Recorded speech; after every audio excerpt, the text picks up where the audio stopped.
I know I keep starting to beat over someone.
just saw some shit when I logged in. That shit said, hold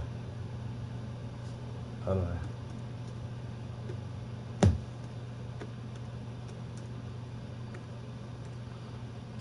Live footage of police have taken a package or something. A suspicious package that was addressed to Robert De Niro. Like somebody trying to blow this nigga up, son. Oh, Mr. De Niro, have a package for you. I say, shit, I ain't ordered no goddamn package.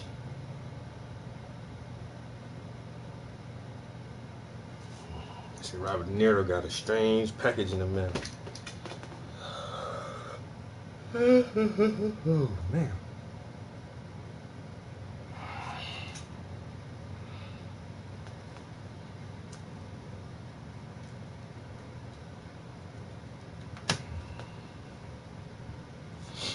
I hate when this shit does this, yeah.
Good morning, guys.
rounds at her, striking her.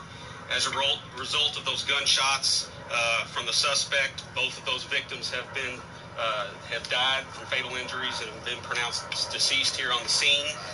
He said, "Don't shoot me, I won't shoot you." He's like, "Whites don't kill whites." He said whites? Whites don't kill whites. I said, "Look, I'm an EMT. Let me try to help this lady." And I walked out, and I was getting ready to start CPR on her, and I looked at her, and she was gone. I knew there was nothing I could do. Why would someone want to do this? Like, especially in the front, it's just a bunch of kids. Like, they're all teenagers. And I work as a cashier, and one of my friends got shot, so I can only imagine, with two doors being in the front, it's a scary thing. Latest details. Female victim out in the parking lot. Again, the suspect fired. One male suspect who went into the Kroger and shot multiple rounds at a male victim who died. And then I think the male suspect came out of the Kroger and shot the female suspect who also died. And then it sounded to me like an armed citizen then tried to engage the suspect. And they both fired at each other, but it didn't sound like either of them hit each other, wounded each other. So there were two shooters, but one is the person who is allegedly responsible for the two deaths. And then There was one.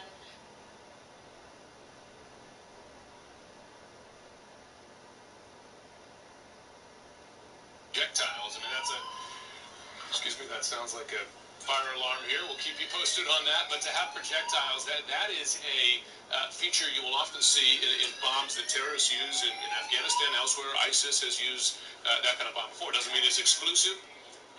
to former President Obama. The other was addressed to former Secretary of State and presidential nominee Hillary Clinton. Now, the one addressed to her was sent to her home, we're told, in Westchester County, New York, yesterday. The one intended for the former president arrived today, and the packages never made it to them directly. So let me say that they were intercepted. The Secret Service says that they were found during routine mail screenings, so it's not like mail goes to them directly. The agency says it's now starting a massive criminal investigation to figure out who sent these. Now, remember, it was just on Monday an explosive device was sent to billionaire philanthropist George Soros' home. That's in the burbs of New York City. He's a big donor to the Democratic Party. It's not clear.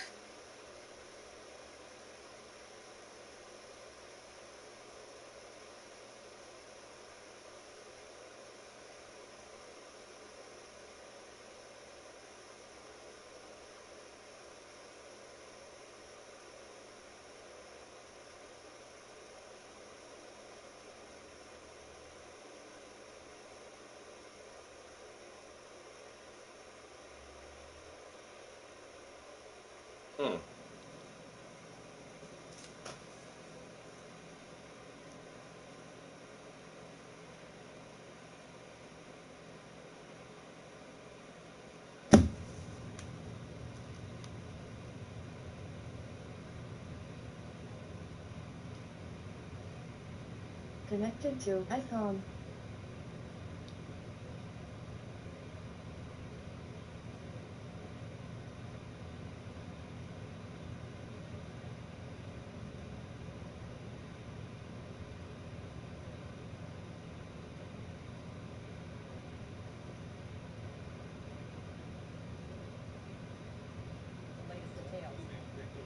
Parking lot. Again, the suspect fired multiple rounds at her, striking her. As a result of those gunshots from the suspect, both of those victims have died from fatal injuries and have been pronounced deceased here on the scene. Secondary to that shooting out in this parking lot, the suspect encountered a citizen that was armed. The citizen engaged the suspect with additional gunfire back and forth out here in the parking lot. That gunfire resulted in no injuries. No one else was struck, including the suspect and that citizen that was armed. The suspect then fled the scene and was apprehended by officers a short time later out on Hurstbourne Parkway in close proximity to this location. The investigation's ongoing. There's multiple agencies involved. including our partners at Louisville Metro Police. Their crime scene unit is here assisting us due to the size of the scene and the complicated nature of it. We've also got some assistance from our federal partners at the FBI and the ATF. At this point, we're looking into all factors relating to this shooting. We're investigating and interviewing multiple witnesses, and the investigation is ongoing. What is this? I gotta call somebody. I'll be back on Instagram in 1 minute, yo. Let me use my phone to make a phone call about this story that I'm hearing, because I actually know somebody who lives in that town. And as soon as I get off the phone, I'll get back on Instagram Live. If you guys are gonna be here for a minute, come over to my YouTube channel. Yo, MB, good morning. I am live on YouTube right now. You guys can see right here, we got a few viewers and some comments going on. So go to the link in my bio and click on my YouTube link and come over to YouTube, because I'm gonna make a phone call. I'll get back with you guys in a minute.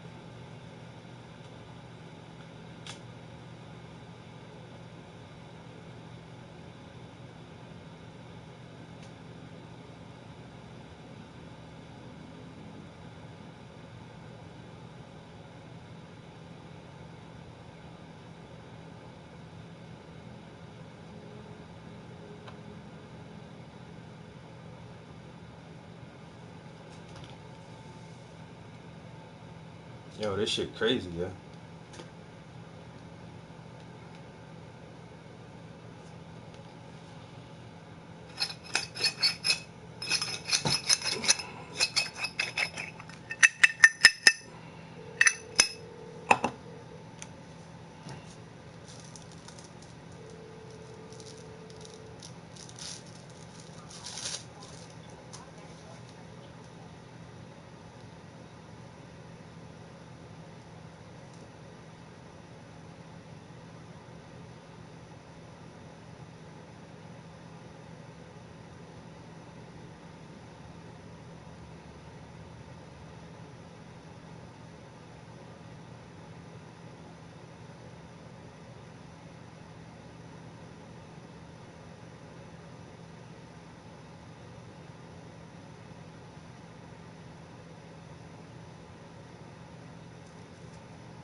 Yeah. Yo, so I swear to fucking God, there was a crazy ass shooting in a town that my homegirl live in. Swear to God, yo. That's like that last national incident that happened down in Florida. Let me pull my Instagram back up so people can hear this shit.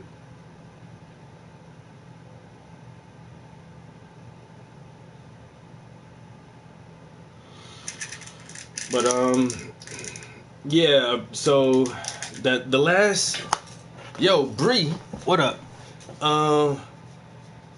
So earlier, was it early? Yeah, earlier this year, there was a really national publicized story that came out of Clearwater, Florida. It was a stand your ground incident where a young black man pushed a white man to the ground, and the white man pulled out a gun and shot him one time in the chest and killed him.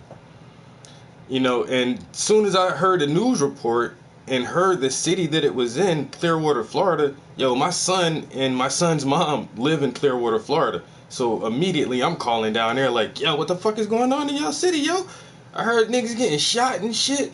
And she was like, yo, that's my store. That's my hood store that I go to. You know, if I want cigarettes or whatever, like, that's the store I go to. I'm like, word, that shit was that close to you? She was like, yo, word up. And so, like, shit always strikes, you know, closer than you think.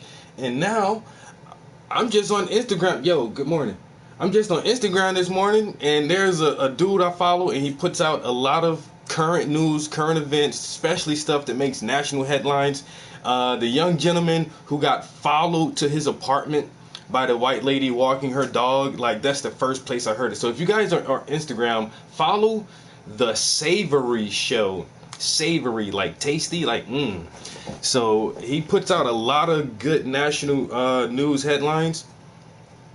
And so this morning I'm on Instagram, I'm just, you know, looking at news and checking messages and stuff, and I come across a story about a shooting. And now it didn't say where it was at initially, but apparently some white dude shot and killed 2 black people at a grocery store. At a fucking grocery store, at a Kroger. So I immediately left Instagram and put it up on YouTube. You know, shooting at Kroger, and so it pops right up. And come to find out, it's in fucking Jeffersontown, Kentucky. Yo, one of my homies lives in that fucking city, like lives in that city. And so that's who I called just now, but she's safe, she's at work. Because the 2 deceased victims in this homicide were a black man and a black woman. And I'm like, yo, my fucking homie lives in that town. Let me call and see what the fuck is good right now. First of all, make sure she's okay. Of course she's okay, which is great. And so then I'm like, now I'm just wanting to get like the inside scoop from a local resident, but she's currently at work right now. So she'll probably call me back later this afternoon or on her break, and I want to talk to her about that shit. But so we're going to listen to some more of the story. You know how they do it on Instagram. You can only fit so much audio on there. So I heard a little clip of what the local police chief was saying. So apparently it's just some race warrior who goes out for a thrill kill on black people. He goes into the grocery store, and he shoots a black man several times, killing him on the spot. He comes outside the grocery store, and I think he shoots another person, and then another good Samaritan with a firearm tries to shoot the bad guy.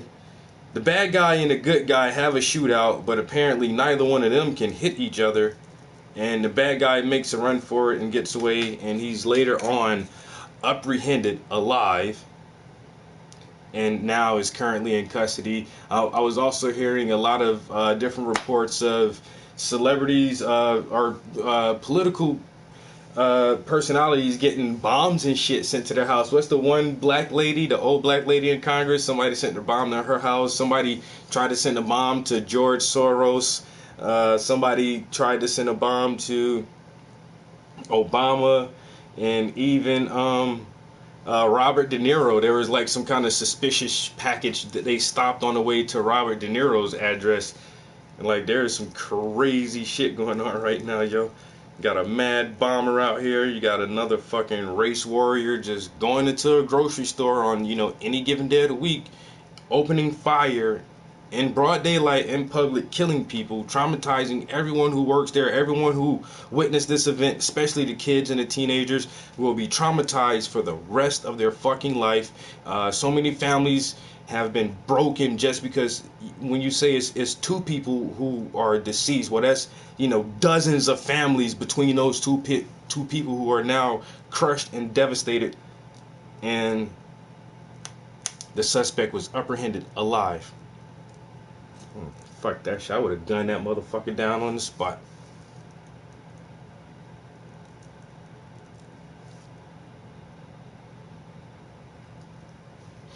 Oh no, it's nothing good. That's why I barely watch the news myself, man. You know what I'm saying? It's never the news is not programmed to be positive. Female victim out in the parking lot. Again, the suspect fired multiple rounds at her, striking her. As a result of those gunshots from the suspect, both of those victims have died from fatal injury.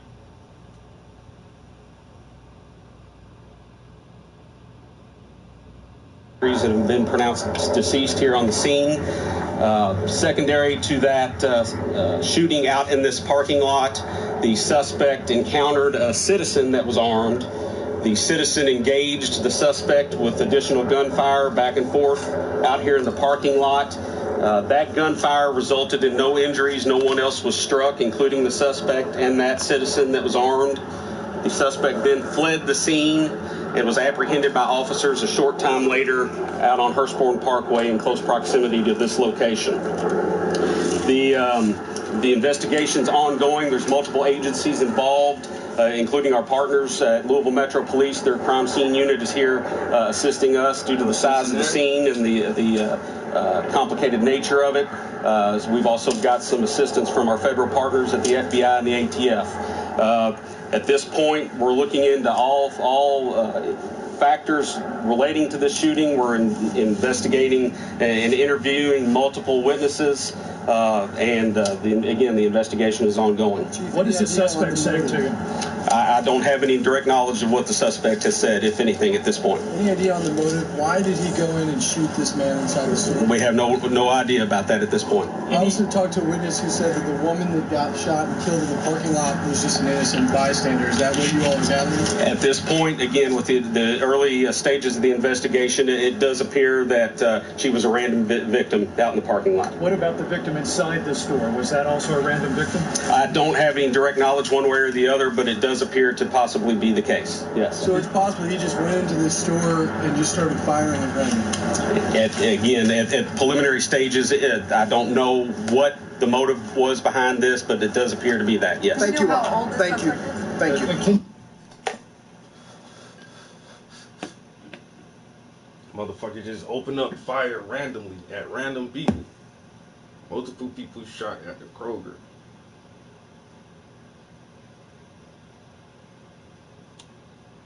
Some bystanders. Is that what you all examined? At this point, again, with the early stages of the... That shit just getting when they say he's alive, though. Like,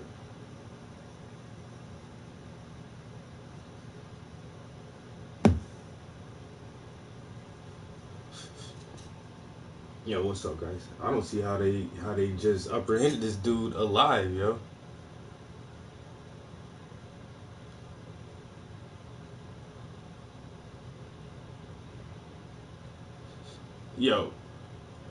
Yo, Lou, what's up?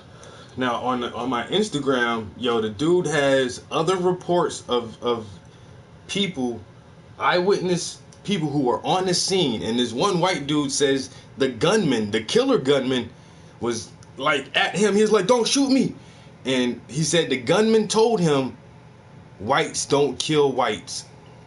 That's what, and this is a white dude saying that. He's like, "Yo, he had the gun on me." I was like, "Yo, please don't shoot me." And the gunman said, "Whites don't kill whites." I'm trying to find that interview again. I know I seen it's on Instagram, but I'm looking for it on YouTube right now. Witness accounts from inside deadly Kroger shooting 14 hours ago.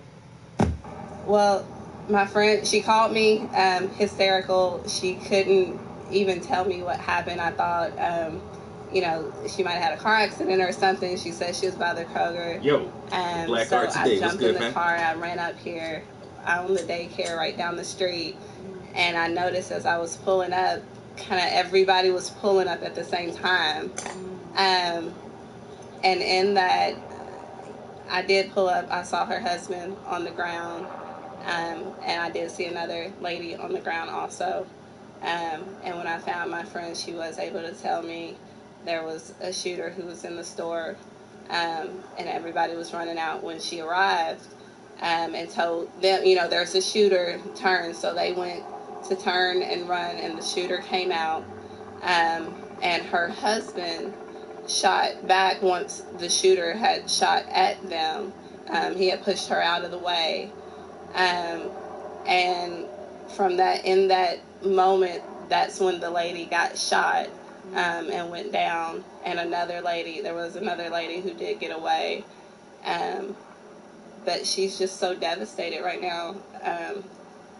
It was hard to console. You don't know what to do to help somebody right then. And all she wanted to know, make sure her husband was okay. And you just got off the phone with your mom. What did she tell you? She's inside the store, right? Okay. Yeah. She didn't give me any specifics. She wasn't around. Yeah, your drawing came out pretty good. The shooter, I don't know if she was in the back of the store or what. She hadn't really said. But my dad ran into him in the shooter into the parking lot, or one of the shooters. So your dad was going into the store as the shooter was coming out? He was just waiting. He was waiting in his car for my mom to come out. She was going in to pick up a couple of groceries. So was he outside of his car when he ran into him? Yes. And what was the interaction? My dad did not realize that he was the shooter at first. He's talking for his dad. Walking, he had his gun down by his side with it cocked, and by the time he was up on my dad is already out of the car, had his gun cocked by his leg, and the guy said, please don't shoot, and I won't shoot you. When your dad tells you this story, what's going through your mind? I'm glad neither one of them shot. Yeah. Is there a reason why, or did your dad tell if he was young or nervous, or why he didn't automatically just put up his weapon when he saw your dad? No, he said he didn't know. He was hoping that the man didn't. He thought maybe he was out of ammo was the only reason why, because apparently he didn't seem to mind taking 2 other lives, so I don't know why a third would matter. You live around here too, I right? do. I just live down the street. To see and this is probably the grocery store you go to the most? Yes. To see this at your grocery store when your parents were here at the time, how frightening is that? We can't be frightened by everything else that goes on in the world. Bad things are going to happen, and good people still have to go on living their lives. That's what we have to do. So your mom had to stay in the store while your dad was outside? Yes. Is she doing okay? I'm sure she was rattled at first. She's doing fine. My dad is more rattled than she is, because he was standing within 5 feet of the man. He was face to face with the killer. He was, yeah. We were just getting hot dogs and stuff for dinner. I think that was that one interview right there where that dude said, let me see. See, they're gonna make me go to Instagram, because they not telling.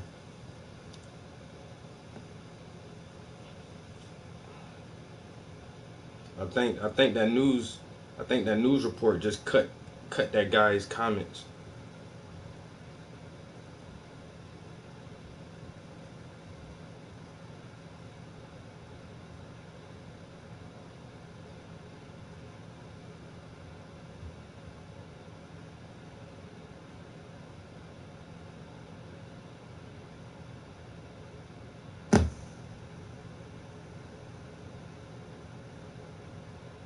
At her, striking her. As a result, was one male suspect who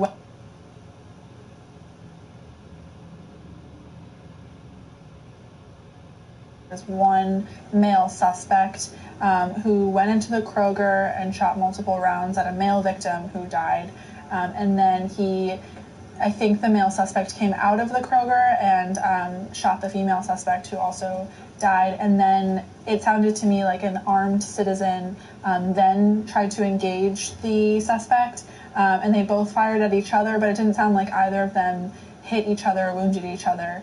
So there were 2 shooters, but one is the person who is allegedly responsible for the 2 deaths. And then was one male suspect.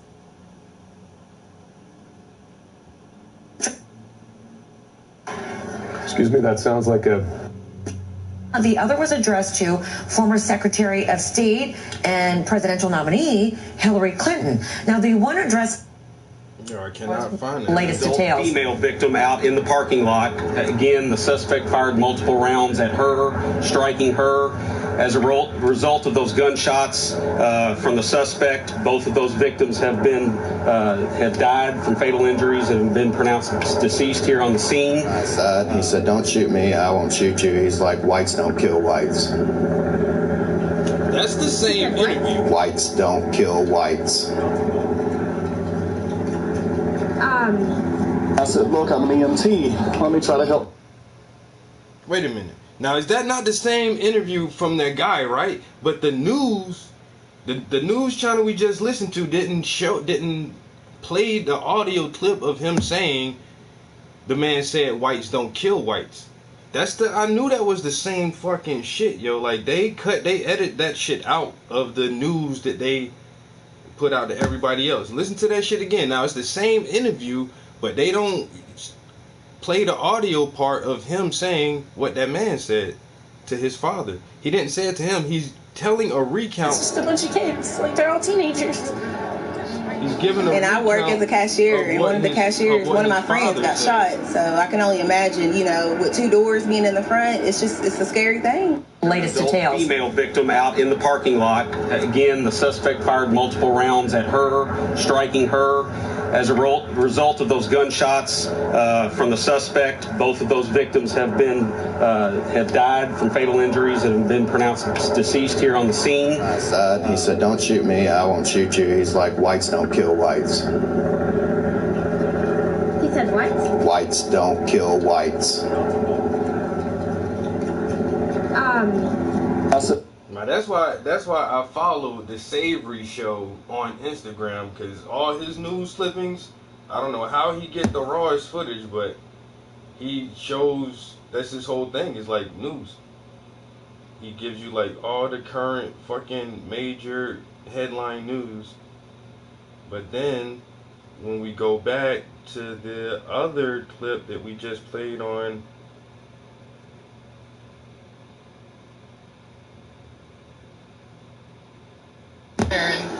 everybody, there was abandoned car. Now this is the same guy.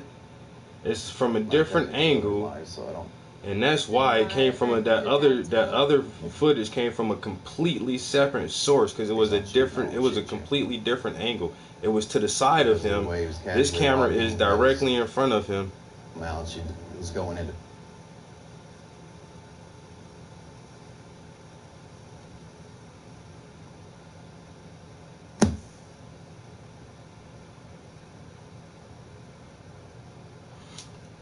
And that's it. And I don't watch the news either. The news, the way that I know what's going on in the world is like this. My social media platforms are completely informative and creative. That's it.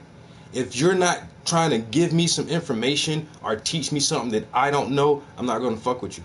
If you're not creating some beautiful kind of art, dance, music, or doing something, I'm not going to fuck with you. I don't have to watch the news. I literally, like, my Facebook and my Instagram is not some ha he he ha ha shit. I know some funny ass people, and we post funny ass memes and shit like that all the time. But for the most part, 99.9% of the time, me and my circle of friends trying to educate each other, trying to warn each other, trying to hit each other, trying to get each other onto the new shit.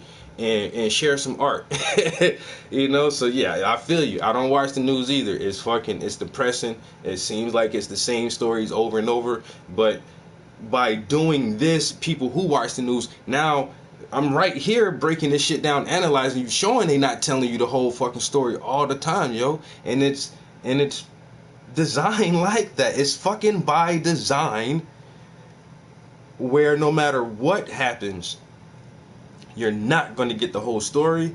And for whatever reason, the black dude is gunned down, shot in the back 10 times because he was reaching for something they thought was a gun, but it was a phone. And you're an officer, and you carry a gun all fucking day. You train and practice with your gun day in and day out, and you can't tell the difference between the way you hold a gun and the way you hold a cell phone.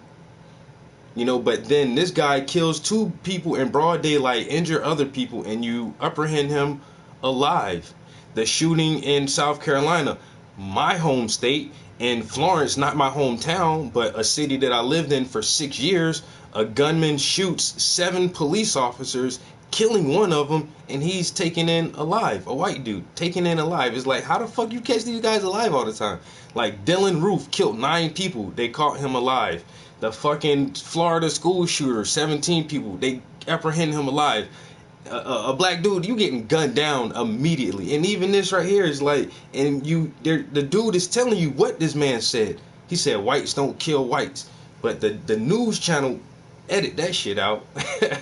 You know what I'm saying? They don't want you to hear that part about these. But and that's in that way, the criminality will always remain on the black people, as African Americans are the most criminal. We are the most prone to violence, and the ratio of the jail population proves it.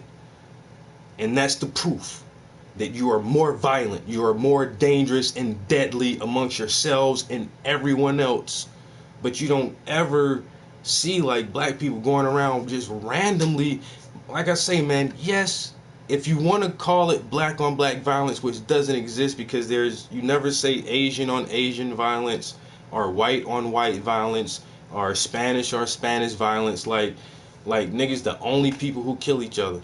You know what I'm saying? So when there is violence amongst ourselves and our communities, it's mostly for resources that are so restricted and restrained, and we're not educated enough and organized enough to share the resources and build them. And so we're fighting for turf in areas where we can make illegitimate money to feed our family, because we can't do it legally. You know what I'm saying? And so you have these scuffles and beefs and gang violence, because these groups of individuals are actually in conflict with each other over something. Whereas most of the time when like white people do shit like this, it seems like for no fucking reason. You just kill people you don't even know. You ain't even got no beef with these motherfuckers. They ain't trying to sell drugs on your corner or nothing. They ain't trying to take your hoes. You just like, fuck everybody. Do. It's just like, that shit is so, like, the psychology behind that. And once again, that is a cultural cognitive dissonance, where you hold a positive and negative view at the same time and functionally believe both of them, which is not possible to say that African Americans are the most violent group of people in this nation, and then we see the real violence, coming from other groups of people. And it's amazing that stuff like this this happened 16 hours ago. And that's what I say. It's like, oh, Chicago, Detroit, and it's like, yeah, but we get shit like this like every other week, every few weeks. Like some white dude kills a couple people, strangers. You know what I'm saying? The Las Vegas shooting, that put y'all over the top for like a couple years. Like, it's gonna take a while for the gangbangers and the thugs to even come back and kind of top what the one dude did in Las Vegas, 57 people. You know what I'm saying? Like, how much gang banging and gang violence we gotta do to top that one incident? You know what I'm saying? And I can trace this back to the first incident that I remember was Columbine, when I was in high school, and they run up in there just like shooting up the fucking schools and shit, and Virginia Tech, and it's like, what the fuck? And this shit is like, it's such a reoccurring theme, but nobody wants to analyze white culture and what is the problem? What is the source, core problem for this aggression and violence that is like totally stewing beneath the surface, which nobody wants to talk about. You know what I'm saying? But Kanye West super crazy as fuck, and he's out of his fucking mind, but he ain't gonna shoot up no school and kill a bunch of innocent people. You know what I'm saying? It's different, yo. 9/11 proves news is BS 18 years ago. I know that's right. 9/11 was an inside job. Everybody, 9/11 was an inside job.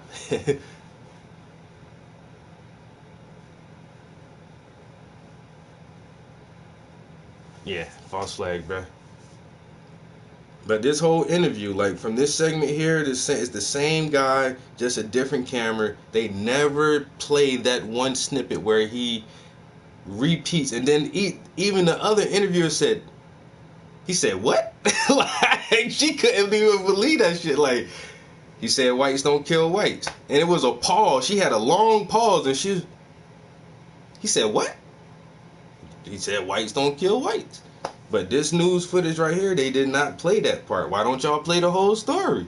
Why don't you play the whole story? Why don't you play everything that man said? To know, make sure her husband was okay. I don't think all shootings are false flags. Your mom, what did she tell you? She's excited. And that's what got Alex Jones canned from all his platforms for saying Sandy Hook was a false flag. I don't think all shootings are false flags. I think that the Europeans' greatest invention is the gun. It's their all-time greatest invention. They constantly try to make it better. I mean, like 100 years, and they still try to make the gun better, more powerful, more compact, and more simplified. And they love the gun. That's their best invention. It has helped them shape the world. Guns, germs, and steel. Watch the documentary. Guns shape the world. And here in America, where the European has used the gun to create a reality specifically for him and his kind. It was created specifically for him and his kind. And as a European male in this paradigm, when you feel like the fucking world is against you and you can't win, and you can't win in a world that was created for you, that is some psychological shit. And I don't think it affects us the same way, because we have psychological breaks and depression and bipolarism and all these different kind of mental ailments in our communities as well. But we understand that we live in the white man's world. This shit wasn't made for us. You know what I'm saying? It was this America wasn't built for us. So when we have a complete psychological breakdown in this system, it's not as bad, because we already know the chips are stacked against us. But if you're white in a world that's made for you to succeed, every institution is built for your success, and you can't succeed for whatever reasons you feel, it's more damaging and more damning to the psyche, and then you turn to your most favorite invention of all time to try to make everyone else pay for the fact that you are a fucking failure in a world, in a history, in an education system that was perfectly tailored for you, and you still couldn't fucking make it. And now you feel like everybody has to pay.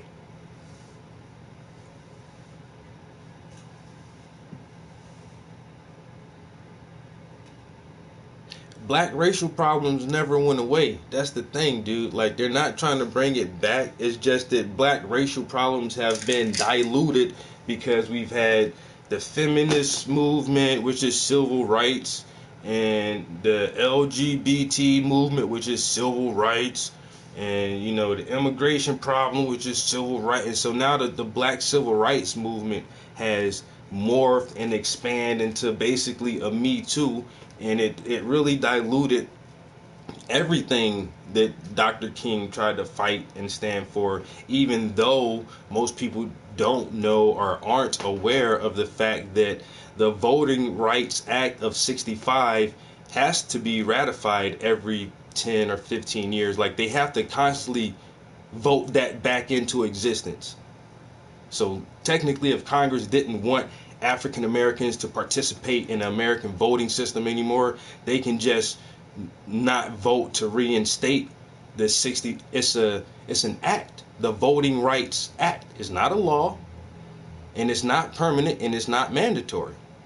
So when people say that, they're trying to bring back black racial issues, and segregation, it's still a major thing. Gentrification. I'm actually this piece I'm working on now is Michelle Alexander's The New Jim Crow, Mass Incarceration in the Age of Colorblindness, where we have these for-profit prisons. And so it's not a fact of bringing back any type of racial issues. It's a problem of really actually trying to deal with these things for the first time. That's the one great thing I do agree with Kanye West. Let's not say let's make America great again. He just took, again, just one word off the hat. Like, let's make America great. You know what I'm saying? I completely agree with that. Let's make America great. And it's possible. You know what I'm saying? We're in a different fucking age. We're in a different time frame, bro. Like, we're not even on the verge. We are well into the 4th industrial revolution. We're well out of the digital age. And the fact that I still get fucking awkward looks when I walk into a restaurant because I'm the only black dude, and like, for what? Like, I still don't understand that. Motherfuckers look at me like I got 2 fucking heads. And like, why is that still a thing today, where you feel some type of way about the presence of a person who has dark colored skin?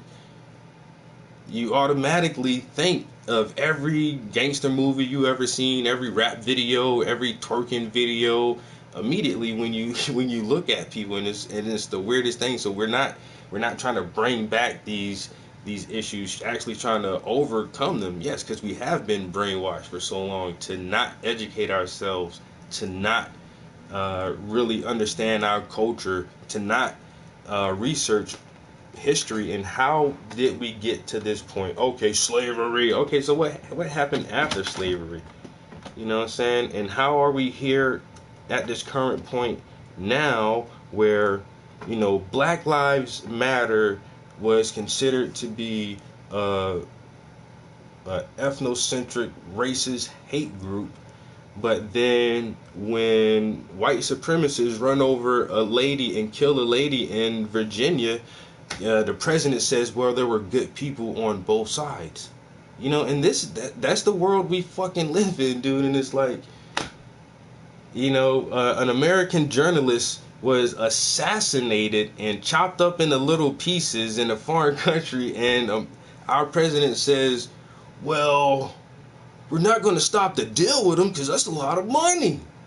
If we don't get the deal, man, Russia or China or somebody else is going to get... Was he really an American citizen?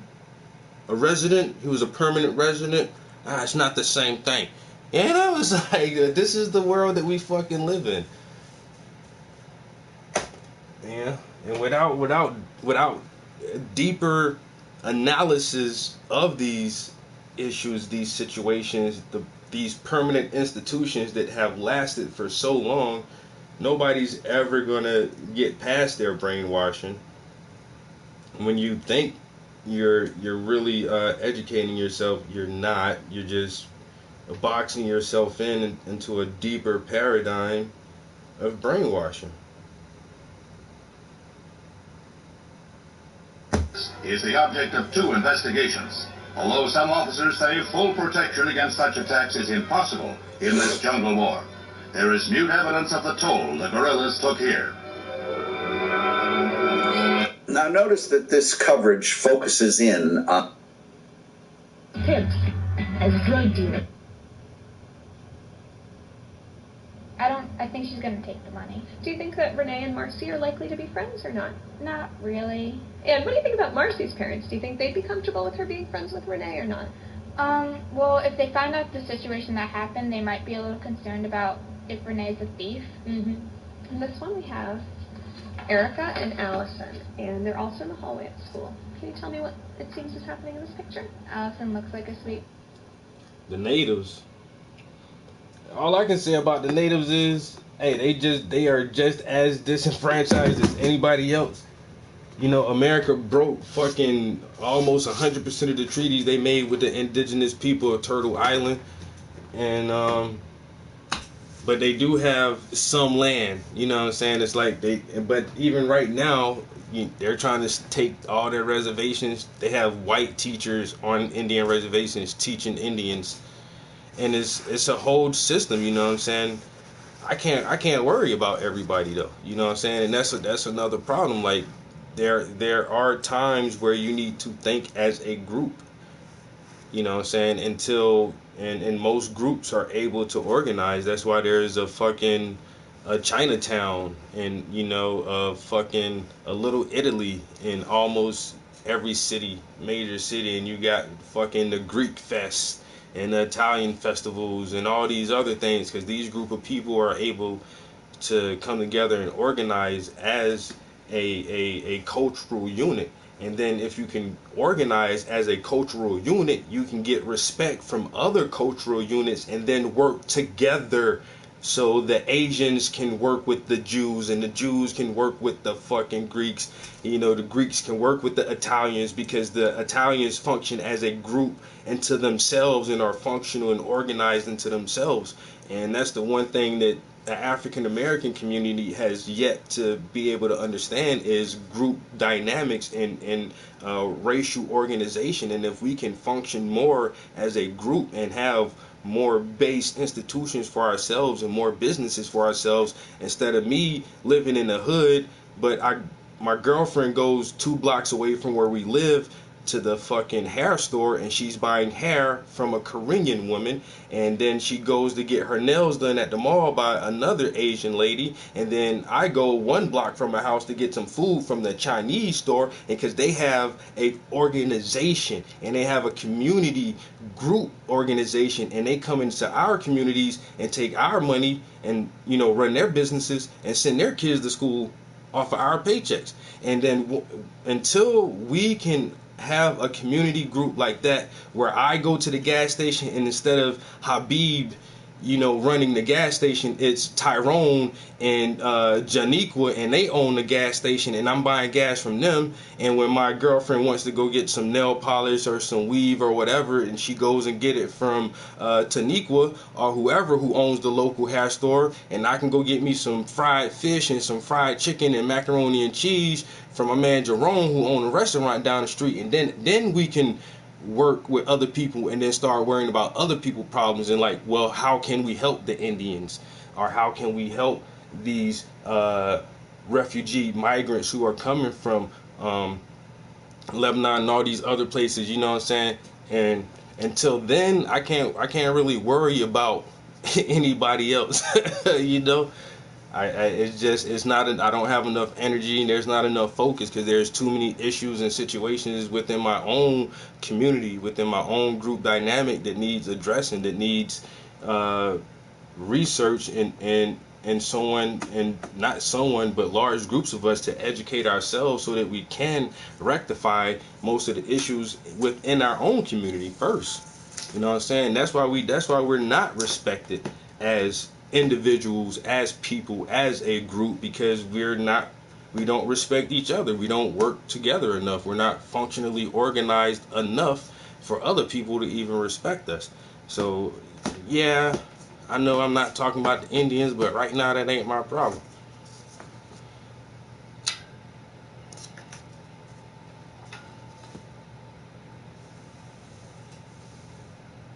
Oh no, I don't hate any race either. You know what I'm saying? That ain't enough time. Ain't enough time and energy to fucking hate anybody. And I only got time to understand the fucking problems. You know what I'm saying? So I can educate my kids, to alert them and have them aware of the pitfalls of the system and the bullshit not to get caught up in. You know what I'm saying? All the stuff that I wasn't taught as a child, as a youth, as a young adult. You know what I'm saying? My son is 14. He'll talk to you. He can sit here and talk to you the same way I'm talking to you right now. That is no lie. I'm almost scared the little nigga smarter than I am. That is no lie. I have cloned myself. And my son will not fall for this system. You know what I'm saying? He will not get caught up in the trashiness.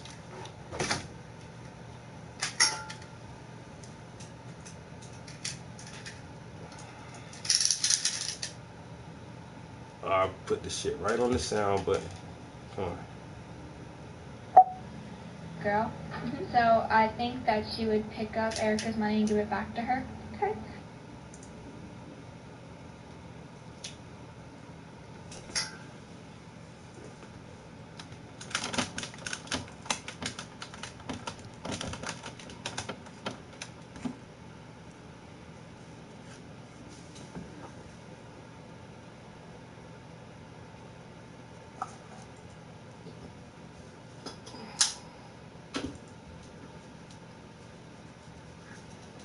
don't have a water in here?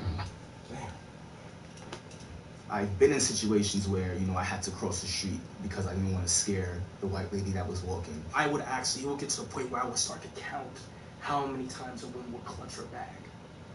Michaela is a 7th grader at a majority white middle school. Her responses completely change depending on the race of the children in the picture. Marcy and Renee are in school together and they're in the hallway, and I'd like you to tell me what you think is happening in this picture.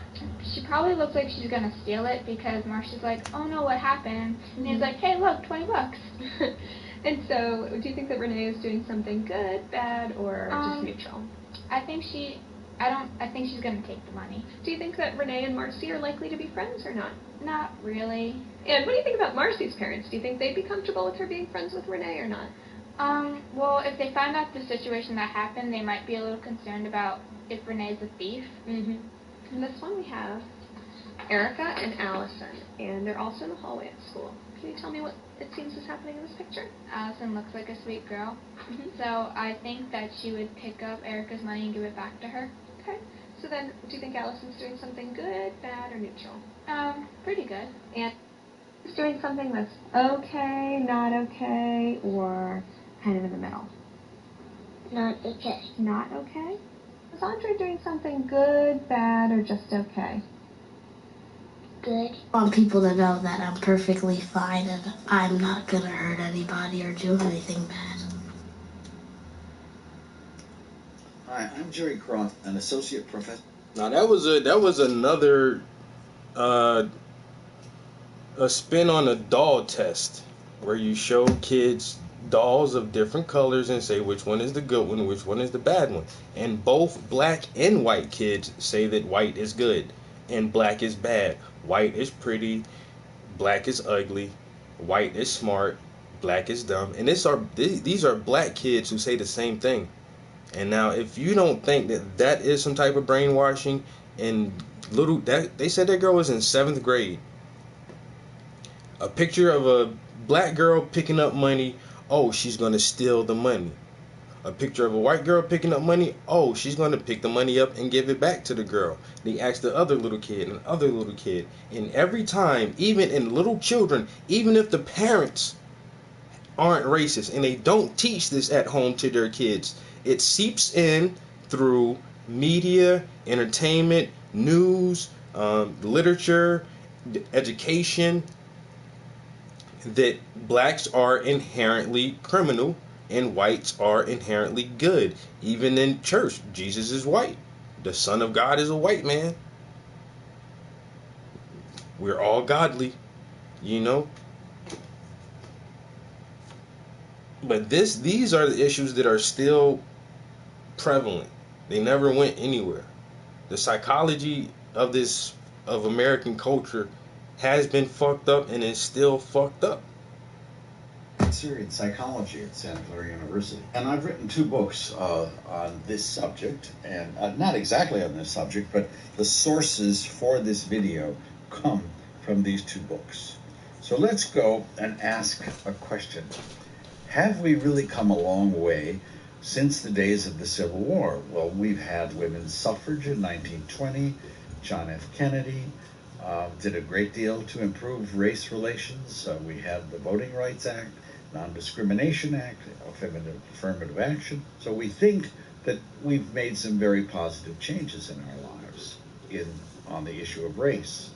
But a poll conducted by the Pew Foundation in 2017 asks, is racial discrimination a major problem in the United States? And whites say, only a minority say it's a problem, but a majority of blacks do. Almost 2 to 1. Majority of blacks, minority of whites think this is a problem. Somebody has a different kind of experience than someone else. So David Pilgrim, a sociologist, wrote a book on images, stereotypic images of African Americans before the Civil War, which were basically describing them as meek, docile, groveling, and post-Civil War, where the image of an African-American male particularly morphed. He became dangerous, a thug, a violent, impulsive, criminal, dirty, impure, rhythmic, a dope fiend, hypersexual, and a brute, and with a particular attraction to white women. So that was the 1899 racist image of a black male in racist America at that time. In 1915, the first big racist movie was made, Birth of a Nation. The Ku Klux Klan appears in 1927. Now, in this video, we're going to look at films where racial stereotypes are prevalent, not in 1899, but right now, in which males are portrayed as brutes, criminals, hypersexual, predators of white women, drug addicted, just like the 1899 white racist literature. Now, I have to preface this by saying, if you have a heart, this is not easy to look at. You're not going to see anybody decapitated, but these are racial stereotypes, and they're unpleasant to see. But we're gathering evidence here first, before we draw any conclusions. Hold your values in abeyance. Just let's collect the data. But this is for adults. This is not for children to see. So viewer discretion is advised. Let us begin with Black Male as a Pimp. This is a movie called Willie Dynamite. Willie D. Willie D. They call him Willie D. D for dude. He's got to be #1. D for devil. No one crosses Willie D. D for dynamite. Willie Dynamite. 7 women in the palm of his hand. Willie D. Willie D. Got a woman for every man. Willie D. Willie D. It's magic the way he runs his game. Ooh, Willie. Never treating you. So, listen to this review. Willie D is lively, funny, and sometimes touching. Blaxploitation completists will want to check it out for sure. I have no idea what a blaxploitation completist might be. But one thing to note is that the portrait of the black male in this movie is that he's hypersexual, he's violent towards women, he slapped one in this trailer, he's a human trafficker, a predator, a criminal, and don't forget, D is for devil. Okay, I noticed something, and I noticed that the producers of this movie are white. You can't really make a movie without a producer. I mean, or no one will see it. But we have white people involved in this process. Now, there's another movie, another pimp movie called American Pimp. This is done by 2 black filmmakers from Detroit named the Hughes Brothers. And, quote, it is a documentary about the state of prostitution in urban sectors of the U.S. Well, that sounds like a PBS documentary, doesn't it? Producing an ostentatious, profanity-laden celebration of the ghetto subculture of pimping. Well, this is a celebration, I guess. Okay, so they interview real pimps, but they also have fictional pimps. I didn't understand why they did that. But it's supposedly a documentary. But if you notice the promotional trailer, I mean, there are strobe lights everywhere. They're trying to get your attention. They want you to see this less for academic reasons and more as a celebration of something. Outrageously entertaining, the reviews say. So here comes that strobe light, fast-moving trailer.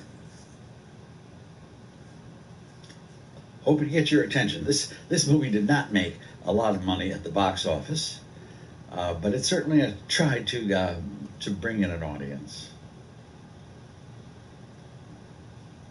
Now, there was one interview with a pimp that I could not understand. He used the word pepperwood, which had something to do with his euphemism for a white prostitute. But this is an excerpt from that movie. I typed it out because I couldn't really follow him.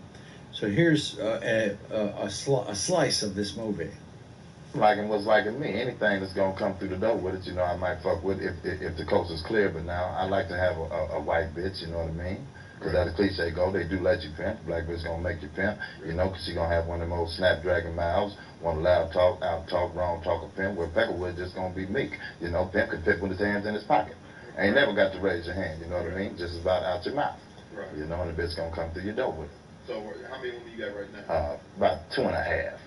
You know, yeah, about 2.5. I'm gonna tell the truth, shame the devil, you know what I mean? Because one bitch kind of on hold, you know what I'm saying? Right. Yeah. They're all white girls. No, I got a Peckerwood, a black bitch, and a Filipino right now. You know, so I'm mixing it up right now. Okay, so that's a slice of something that is supposed to be entertaining. Now, notice he says he doesn't have to raise his hand with a Peckerwood. So he obviously raises his hand. So here is the image that we're seeing condensed into what? An 1899 image. He's a criminal, he's a misogynist, he's a thug, he's hypersexualized, he's a pimp, he's a human trafficker. Okay, welcome back to 1899. Now, I noticed that even though this movie is made by Albert and his brother Alan Hughes from Detroit, the producer is Steve Perry and Kevin Messick, and the distributors are from 7th Art Releasing. White people at the top. You don't get a movie seen by anybody unless you have a producer and a distributor. And here we have white people. You could ask, hey, why not make a documentary about National Merit Scholars or Google Science Fair winners or African American musical prodigies? There are something like 11 movies about pimps in the American Cinema Library. Here's another one called Street Smart with Morgan Freeman as a young man. He's playing a character called Fast Black. I've been thinking I'd like to do something else for a while. Oh, really? Like what? Brain insertion or something? Look, you doing what you do. The problem is you ain't been doing it too swift yet, Blake. That's your pal, the reporter there. It's not my pal. He thinks he can hide from me in jail? I can reach him anywhere. Anywhere. And you're trying to play all sides, just like me. Yes, you are. No, I'm not. Yes, you are. I am not. What, are you raising your voice to me? Just leave me alone. Hey, girl, let this... I told you to shut up!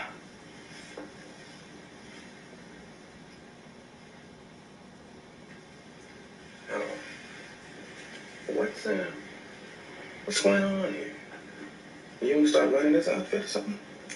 I just wish I could have some time to figure some stuff out. Oh, you know? yeah. But why now? I mean, I thought it was my job. I mean, well, if you're changing positions... Can't you just leave me alone? You want me to leave you alone? Huh? You want me to leave you alone? Yes! So that's considered smart, kind, and cool by the LA Weekly. So we're going to have a little bit of cognitive dissonance here with Hollywood's values and perhaps our own. But for the point of what we're doing here, we're gathering evidence, and we have some qualities that have been put into the character of Fast Black. He's a misogynist, he's a human trafficker, he's violent, he's hypersexual, he's a criminal, and he's a predator of white women. Okay, that's Fast Black. And I've noticed something, that the people who are making this movie, who are the ones at the top, are the writer, the producer, the director, the associate producer, all white men, all white males. Starting to see some trends here, aren't we? So let's ask a question now. I'm going to ask this later too. Why are you doing this? And I've got 5 motives here, because we don't know why they're doing it, and let's admit we don't. But we can sort of infer a few motives. One is not very complimentary, and they can become even more complimentary as we go along. First one is blaxploitation. Now, they may have a special meaning for that in the industry, but I understand the word blaxploitation to mean that you are trying to profit from the exploitation of racial stereotypes of black people, and you're doing it for money, and you're charging admission to say, come and see this black pathology we're going to show you. kind of like a circus marquee. Another possible motive is that you're telling it like it is. Hold on. No, I'm not doing that. I am trying to describe life in America's inner cities, and it's not pleasant. It's not easy to see. So it's tough, but we have First Amendment rights in this country, and we're trying to describe reality, folks. So get used to it. Well, there's a professor named Tricia Rose from Brown who says, wait just a second. There are a lot of realities in the inner city you are not portraying. Why make 10 movies about pimps when you haven't made any documentaries about how difficult it is to be a senior citizen in the inner city? Okay, and having to travel 5 miles to buy groceries. There are a lot of elements of inner city life which are not portrayed in movies. So you're not really telling it like it is. A third, and this is, I think, very important, I think a lot of people believe this, and that is that we are not making racist movies. We are making movies that have a mitigating moral theme. It's a movie that's against drugs, against crime, against pimping, against gang violence. Okay, so we have, this movie is, you're taking these scenes out of context. This is quite a redemptive movie that you're seeing, and that's why it's highly reviewed, and that's why we're making it. That's possible. Another possibility is that, we look at those Hughes brothers. They made a movie. We're opening doors for them. We're giving them an opportunity. We're producing their movie for them. We're doing them a favor. We're helping people. Okay, so we have a few minutes. Let's put down other, just because maybe we just don't know why they're doing this. Okay, let's go on now to a female stereotype. Usually the sexualized female, the Jezebel, or the mammy.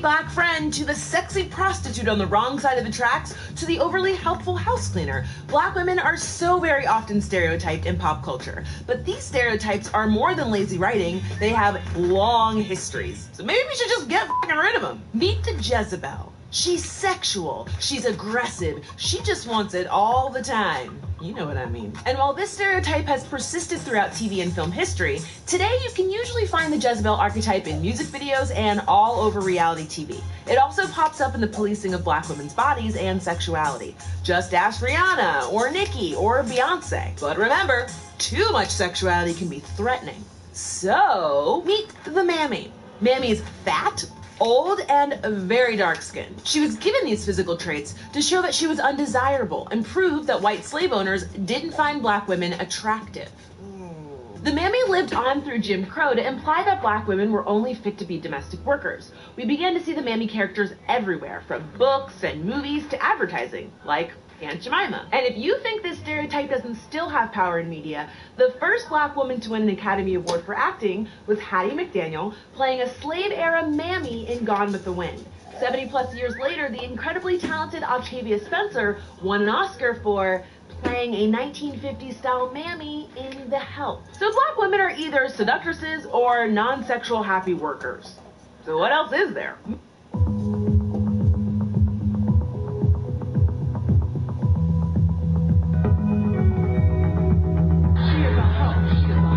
So let's continue in this new direction here and take a look at black female stereotypes. This was a movie called Foxy Brown.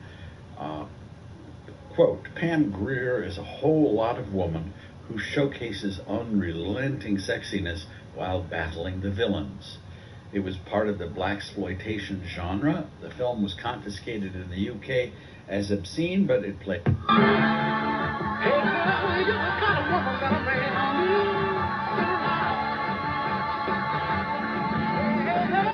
be a man anywhere. Send him in because I do need a man.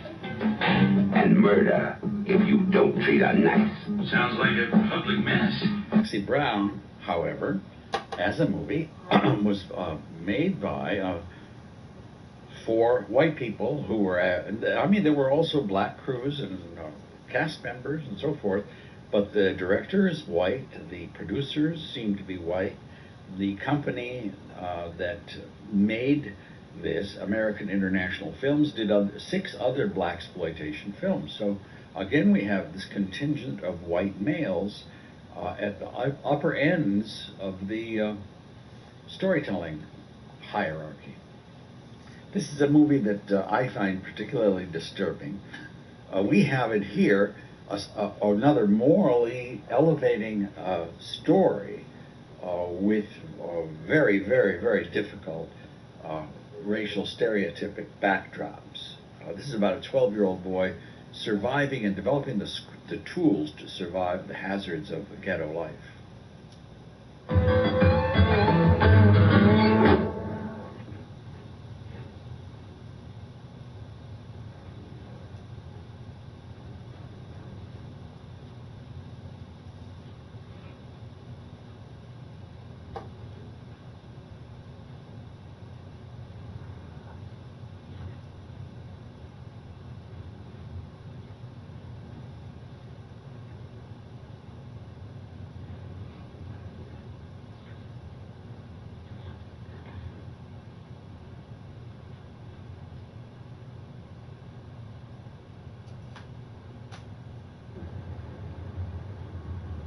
Now, let's pull ourselves out of the drama and say, what are we actually watching?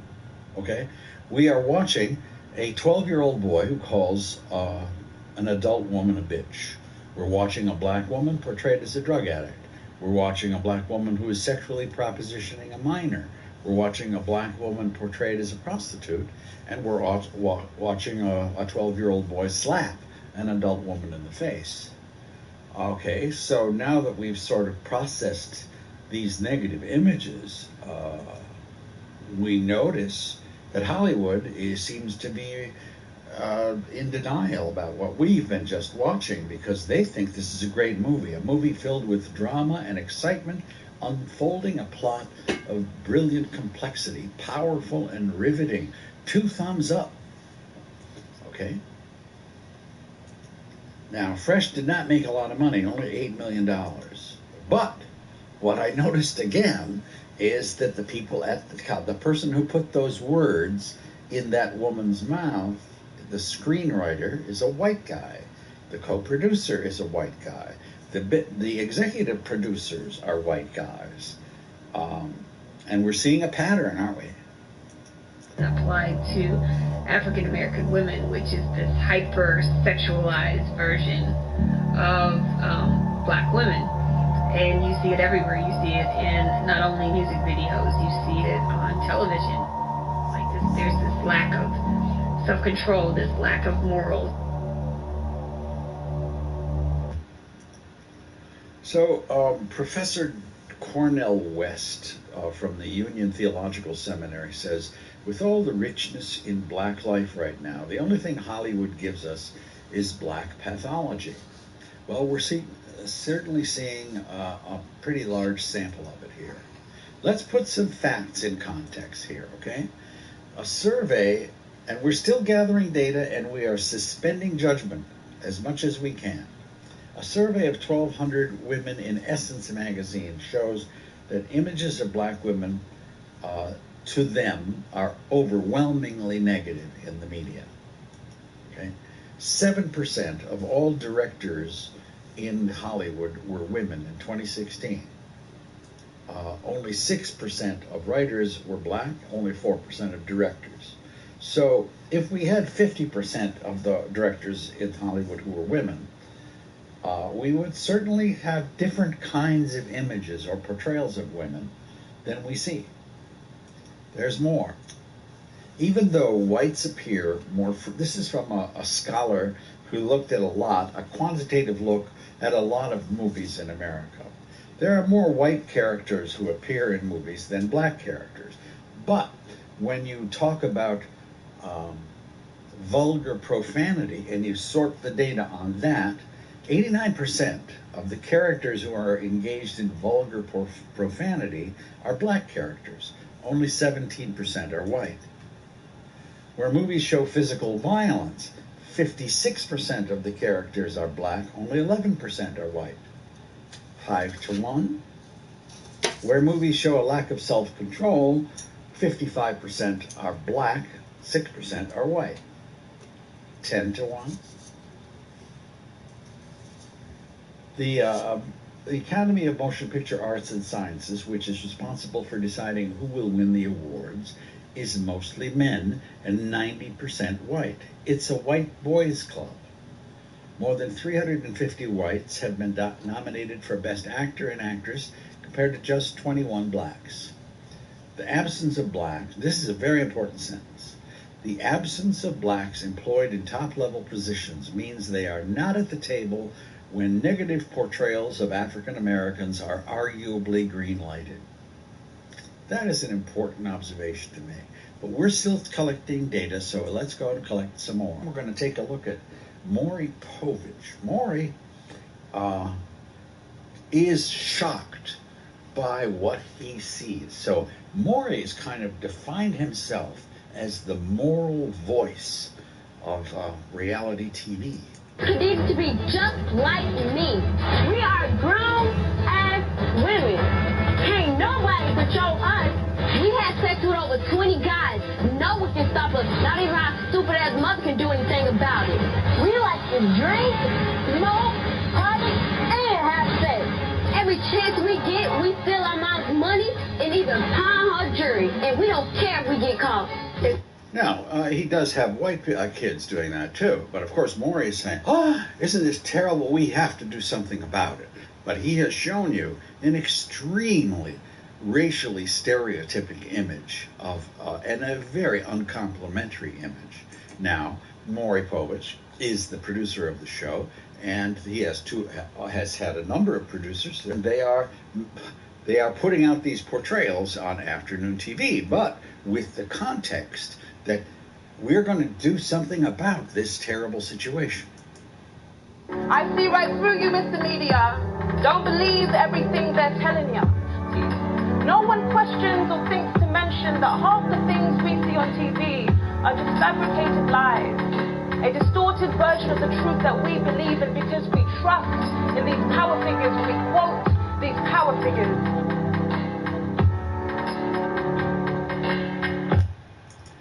There's another side to this, and that is the moral context evolves such that we have racially stereotypic scenes, but this time we're fighting corrupt white people, corrupt cops. And in gang-related, we see the racial black people involved in violence, but the bad guy here is the white guy. The pimps, the killers, the drug dealers, they're all garbage. Nothing wrong with taking out the garbage. Do us. Were you joking? I need you to do something. Good, I need the money. So we have our Jezebel, we have the racially stereotypic scenes, but the bad guy is a white guy this time. Well, that's nice. Who produced this one? Well, there we again. Well, I got my Red Dead fully paid for, pre-ordered. And I got a hard copy, so I get a 9 o'clock pickup. They already told me we get a placement, like a number ticket at 6 o'clock. That's the only thing about getting it. A hard copy is physically going down there. So at 6 o'clock, I got to go to the GameStop, get a number, pull a ticket number, and then go back at 9 and stand in the line until they call my number. They said it's a big ass download, so if I literally live like not even 10 minutes from GameStop, yo. Like, it's 2 lights away, and there's the shopping center right down the road from me.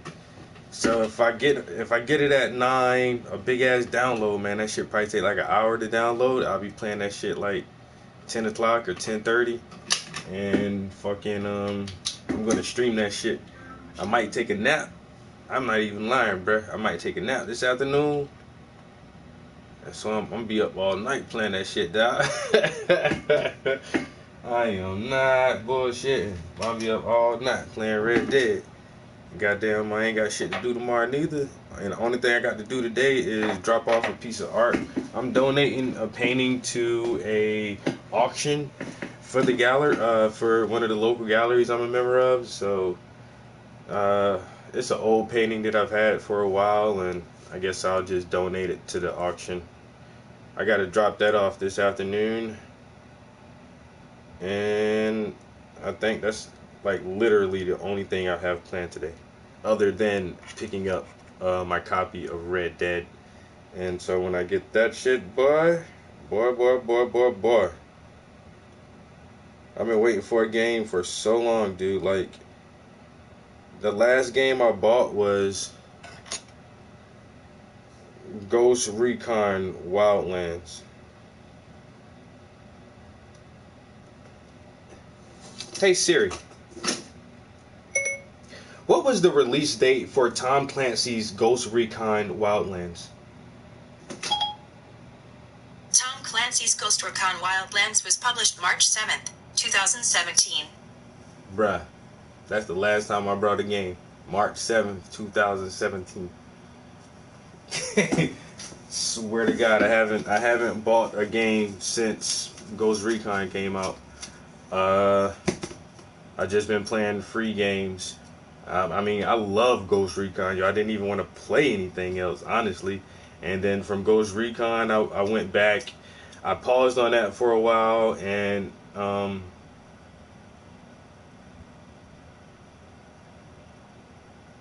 damn, I can never think of the name of that hacking game, yo. Watch Dogs. So I beat Watch Dogs Part 2. Then I started back playing Ghost Recon again. And then I went back to Battlefield 4 for a little while. Then got back on Ghost Recons. And, you know, after the first while they put out the PvP, then everybody was on that super hard. Then they had the rank mode. Then everybody was on that super hard. And then they put like more challenges back into the regular story mode where you had to go back in the game and find and kill the fucking predator. Oh my god, that shit was hard as fuck, killing a predator, yo. And then there was another mission they brought Sam Fisher. What was this from Splinter Cell? Yo, they brought Sam Fisher into the Ghost Recon world, and you had to go help Sam Fisher do a mission, and then they brought some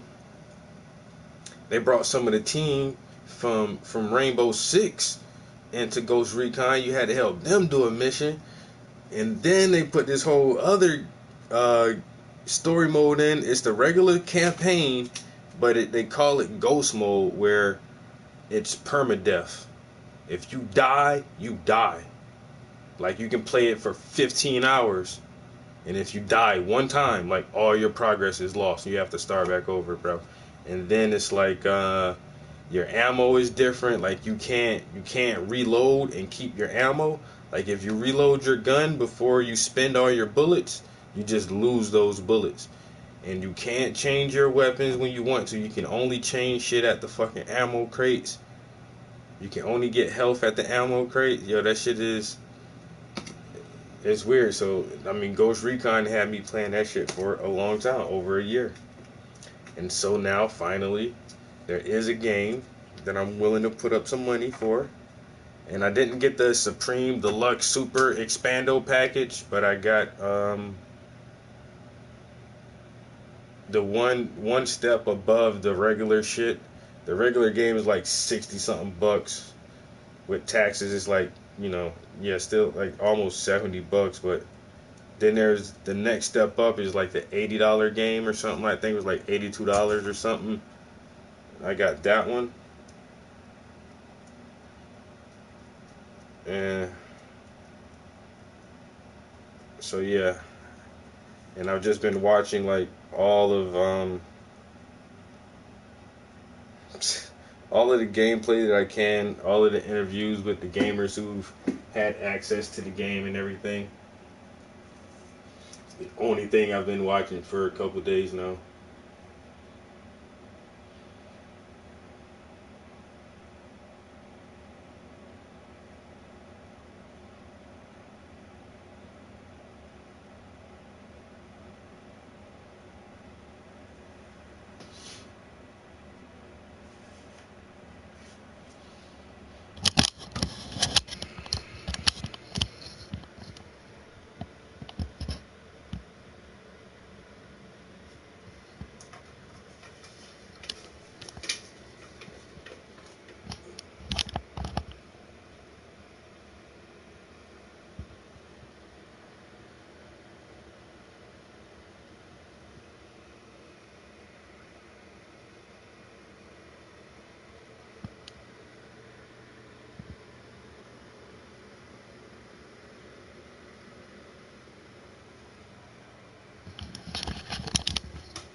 I'm liking how this is turning out.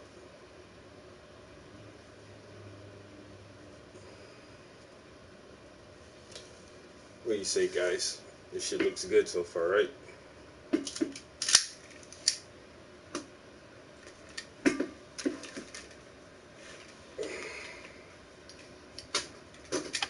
I'm almost to a stopping point on this piece because everything else is still pretty wet.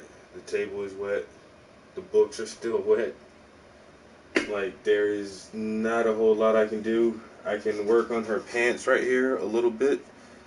And then after that, oh, this little section of her hair too. Well, damn. That's even kind of wet. Like, what the fuck? Oh my god. I may just have to set it down.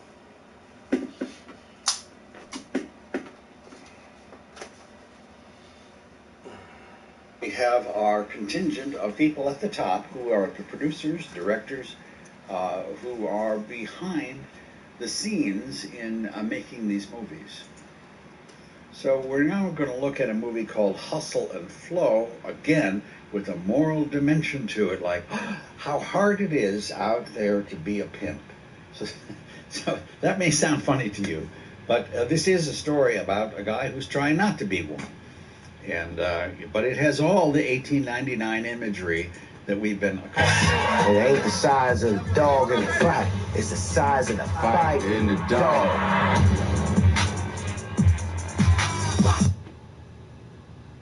And writer and director Craig Brewer.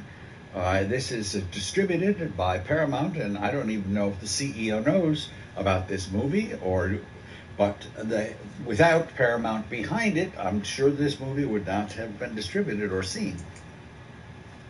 In another movie called Paid in Full, there's another moral theme where the hero tries to stay out of the drug business, and while he's doing that, dozens of racially stereotypic scenes appear before us. This is the wave of the future. Yeah, I was tripping into a whole lot of money. Life is good in Harlem, baby. And we have the producer of this show, Brett Ratner. The distributors are Miramax, who have a subsidiary. There's a lot of subsidiaries here. And trying to find the people at the top is a little difficult, but it was distributed by Dimension Films, which was owned by Miramax, which was run by Bob and Harvey Weinstein. So in another movie called Waist Deep, we have another moral theme. An ex-con here is trying to go straight. But while he's trying to go straight, we're going to show you quite a few racially stereotypic images.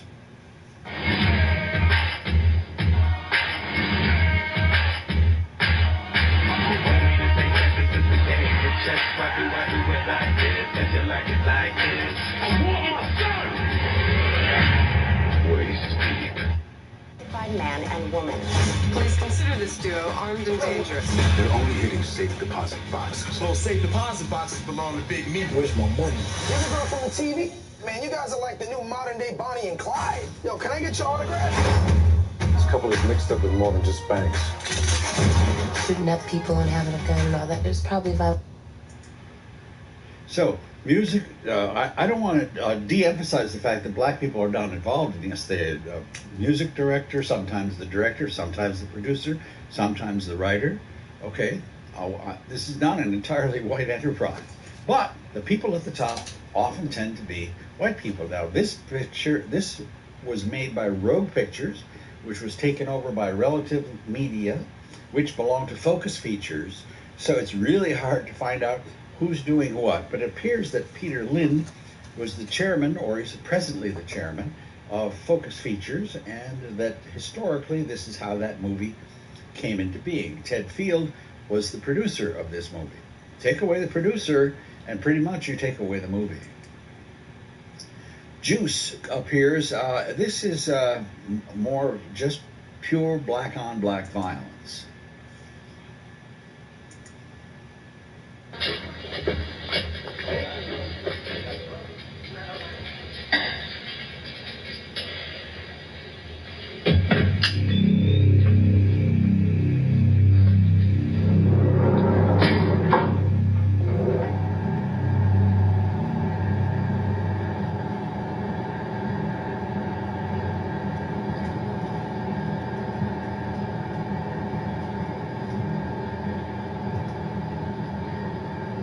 You gonna do is shoot me in the elevator?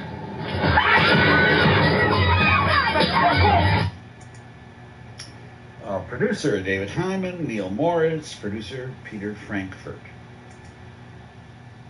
Now this one is a bothersome scene to me, and I hesitated to show it, but it completely encapsulates the 1899 stereotype of the black male, and so I just feel that it had to be shown. This is a morality play again with a young veteran, a Marine, who's trying to provide for his family and stand up to violence. See, I ain't the enemy, young blood. I don't want no trouble.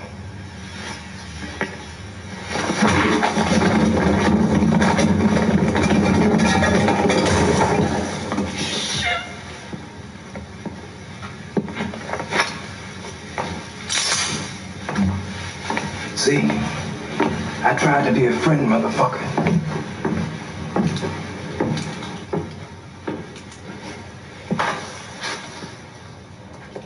Surprise, nigga. Big bad Marines. Look at you now. Does she suck you? Fuck you? Make you feel like a man? Make you feel real good? Huh, boy? And she wasn't doing it like that before you went to the war, now was she? Now you getting all that good loving, and you can't even put food on your fucking table. Come on, Santa Claus. Open your mouth and suck this. Come on, I got a present for you. Suck it! Suck it, nigga! It was unpleasant to me. And again, the Hughes brothers are from Detroit are the guys who did this movie. But if you look carefully, who produced it? Caravan Pictures, Hollywood Pictures. Caravan, Roth, Roger Birnbaum, producers. I can't believe Michael Eisner, the head of Disney, but Disney owned subsidiaries which had some relationship to Caravan. Now let's not indict Michael Eisner here or anybody else. For all we know, Michael Eisner didn't even know his company made this movie. Okay, but we do have white people who are behind at the highest levels of these movies, and these movies, I don't think, would be seen without these higher level folks. This is a more recent movie called Straight Outta Compton, a bit of a warning for teenagers. Hey, what up, guys? What's up, Red? Get out of here, man. Go, mark ass. See that shit?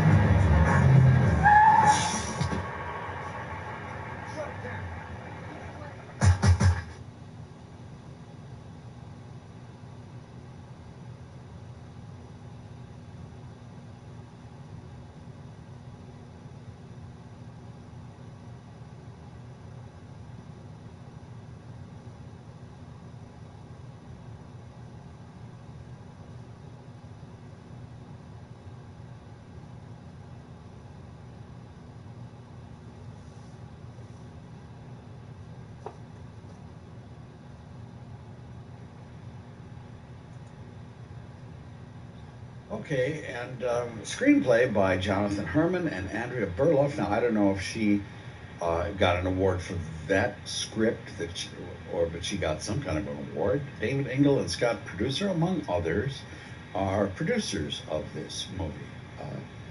Okay. Never Die Alone. A ruthless drug lord returns to New York City. Well, I'll be damned. You miss me? Ain't nobody never missed a rattlesnake. How the hell could somebody possibly miss you? Somebody you've been waiting for a long time. Where is he? What line of work did you say you were in again? Various investments around town. This is America. I did live a pretty extraordinary life. How old are you anyway? Old enough. Okay. So here we have a black director, in this case, Ernest Dickerson.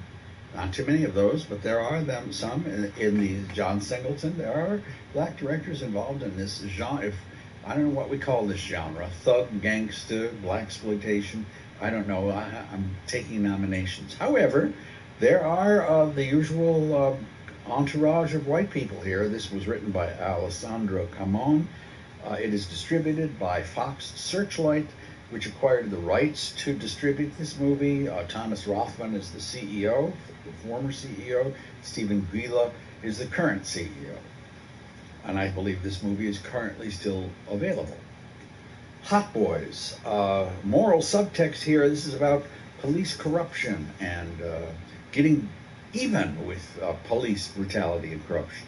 But we still have our repetitive imagery of a black stabbing a white and a black person shooting a white person.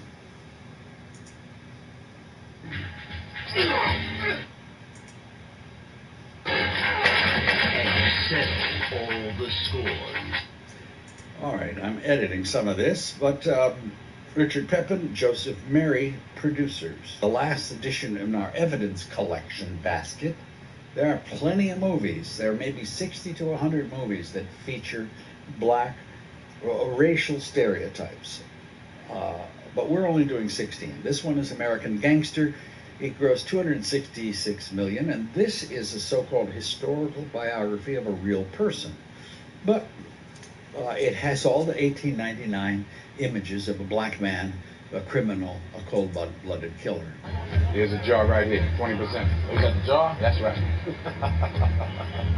Get the fuck out of here, Frank. Oh, what you gonna do? What the fuck you gonna do, Frank? Huh? What you doing? You gonna shoot me in front of everybody? Huh?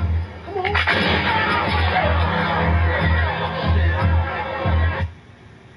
Okay, the true story at its core of the rise and fall and redemption, underline that word, of a 70s era Harlem drug lord is so terrific, it's amazing.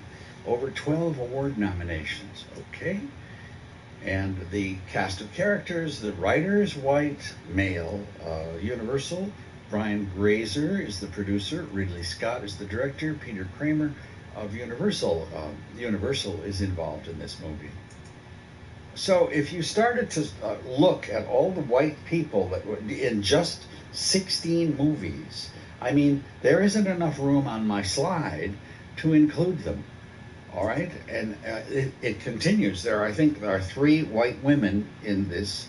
We've talked about 16 films, and of these films, 55 white people are involved in kind of like the highest level positions.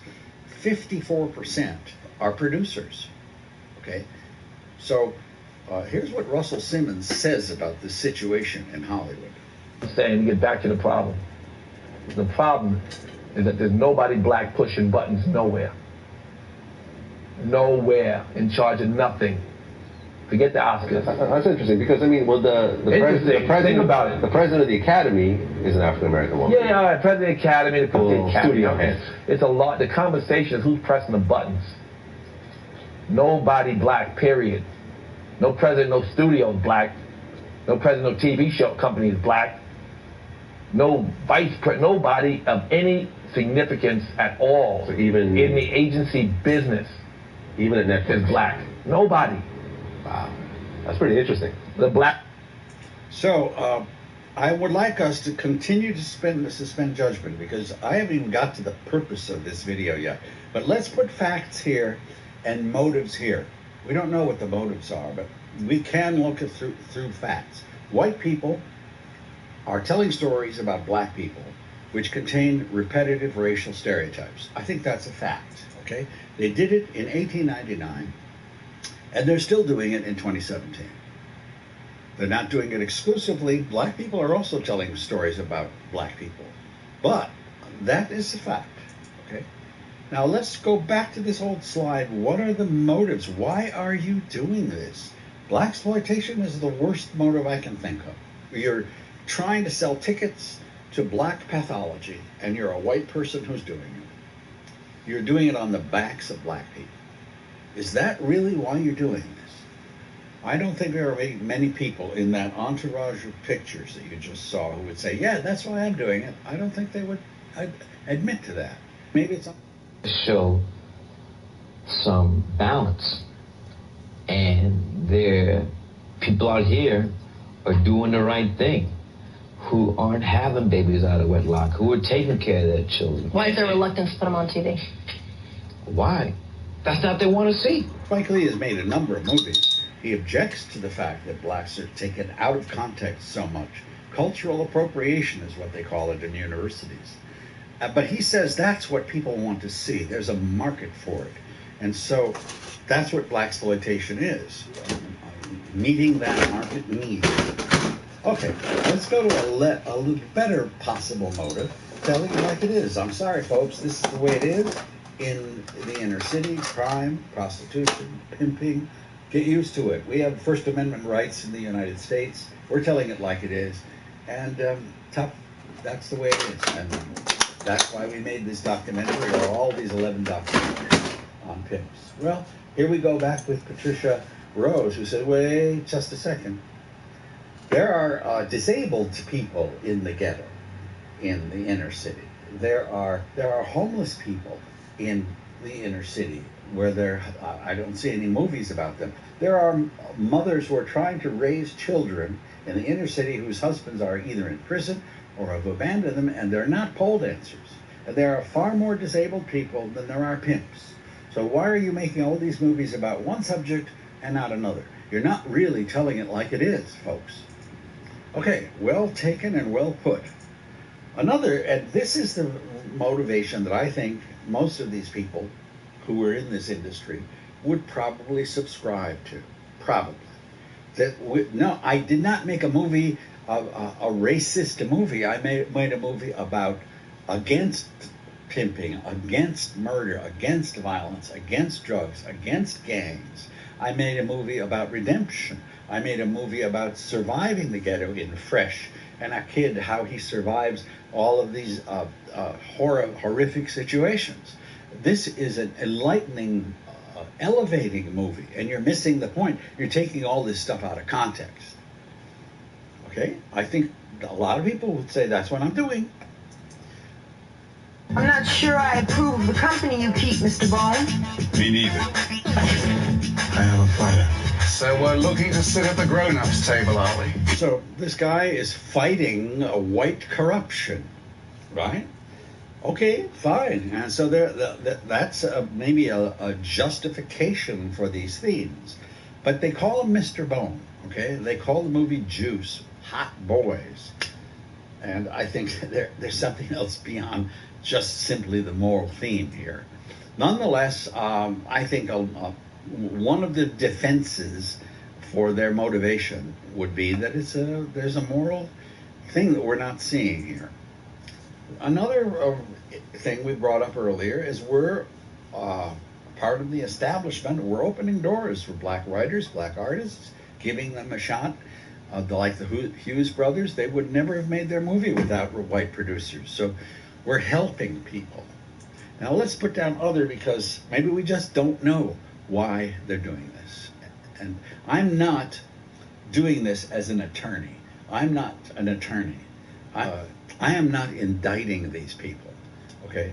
I'm not doing this as an activist, okay? I am doing this as a psychologist. And we haven't even got to the point yet. I've asked you to suspend your judgment, because here is where we get down to the core. And this is something that Hollywood either does not understand or is in total denial of. So I'm a psychologist, and now we're going to talk about what I'm qualified to talk about here.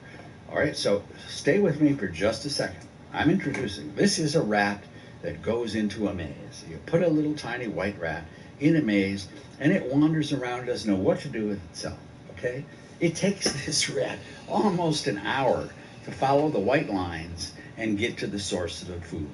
After 2 days, doing pretty well, it's down to like 10 minutes. By the time we get to the last, it can do this whole thing by the fourth day, in 8 seconds. It just follows the white line and boom, it's got to do it. So it's exposure, it's repetition, practice makes perfect. Now, in conditioning, we're talking about conditioning now. This is important.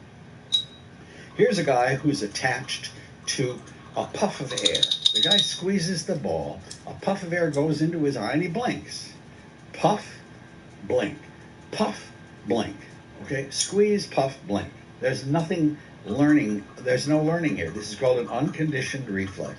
If I puff some air in your eye, you blink too. But could I make you blink to the sound of a tap on this computer?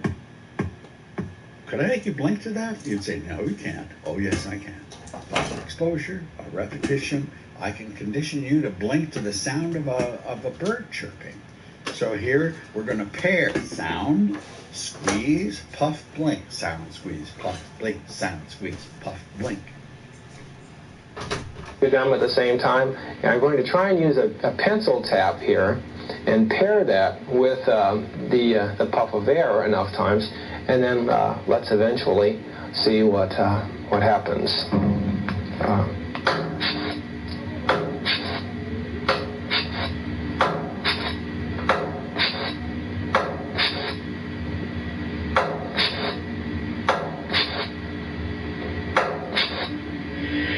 Now he's going to alternate, and sometimes he's not going to squeeze. And you're going to see the guy blink just to the sound of a tapping pen.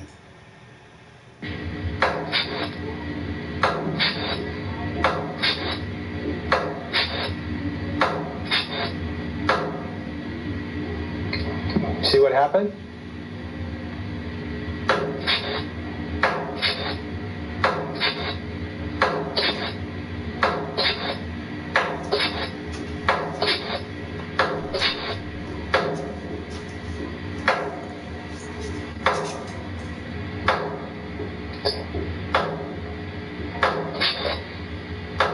We got the point.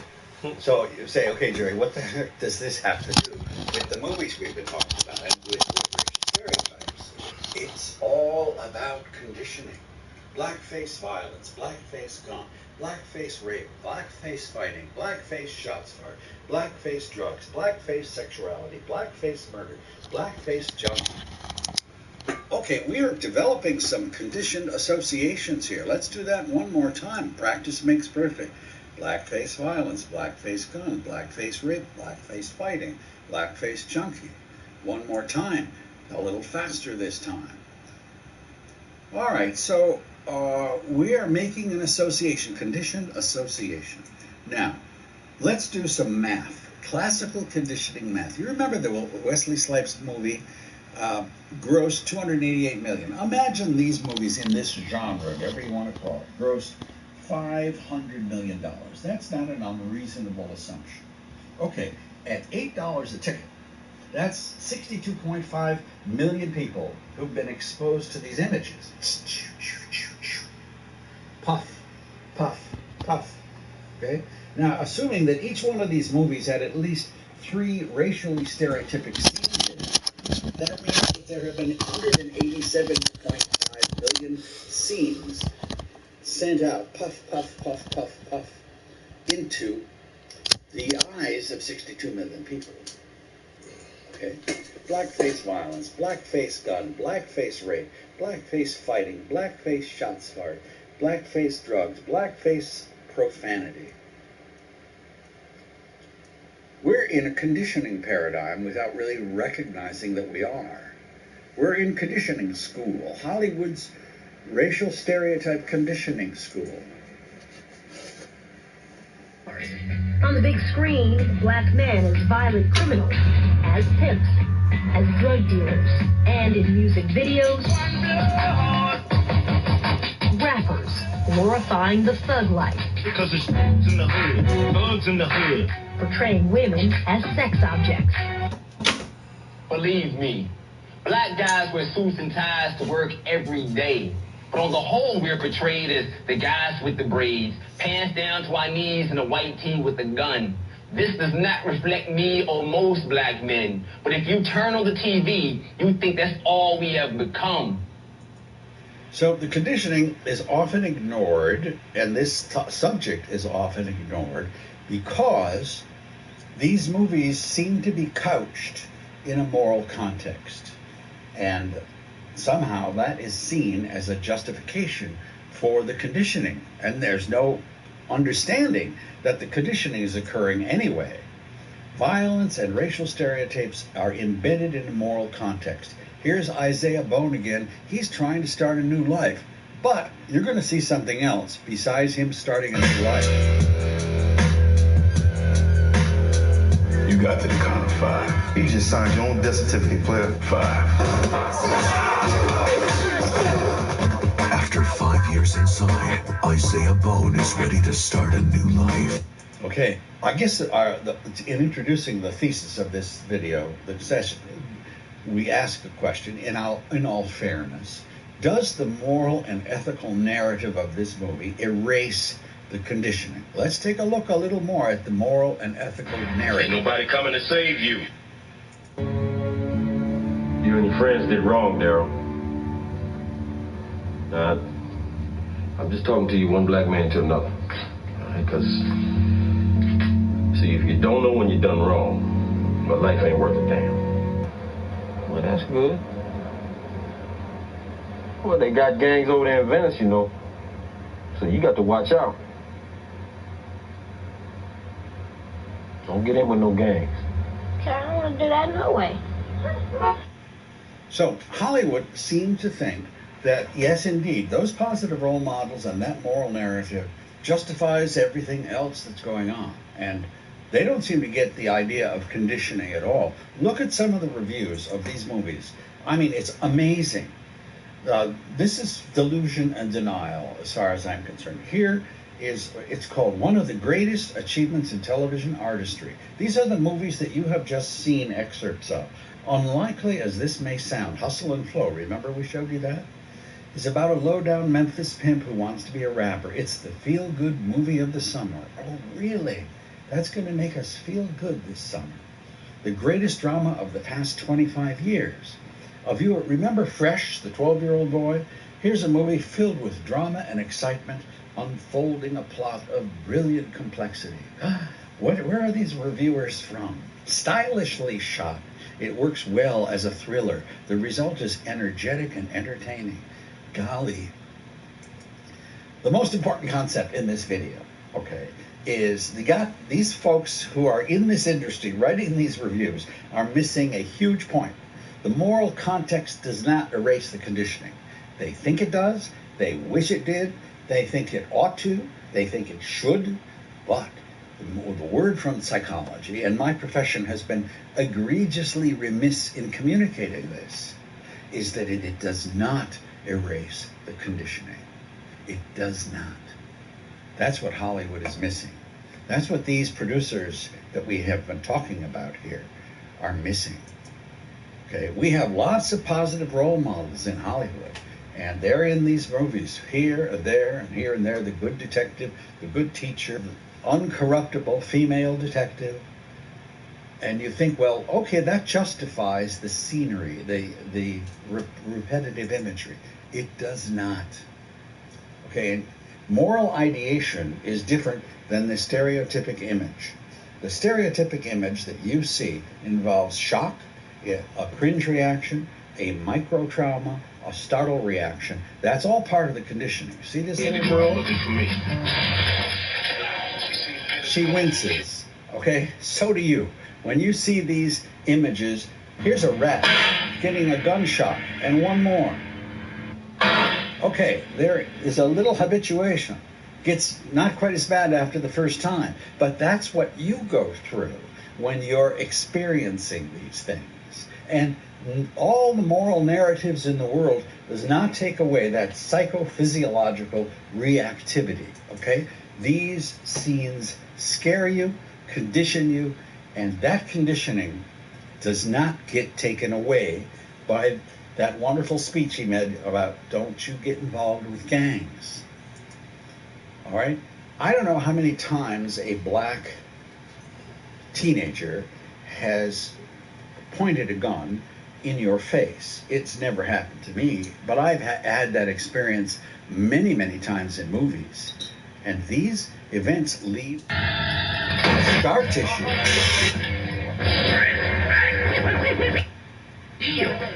You've been shot at a lot of times by black people, more than you want, and more than you would admit, but far more than you've ever encountered in the real world. So I want to explain this concept in some rather crude terms, okay? So I'm going to call this the Povich paradox. So a guided fantasy in psychology is you make something up in order to explain it. So my apologies to Maury Povich. I'm making this up. I want you to fantasize that Maury Povich comes home from work, or his executive producers, they come home from work one day and they say, you know what, I really think I did good today. I think I helped 2 delinquent girls get better. I think that I feel good about what I do. I really do feel that I intervened in a kid's life and I made things better.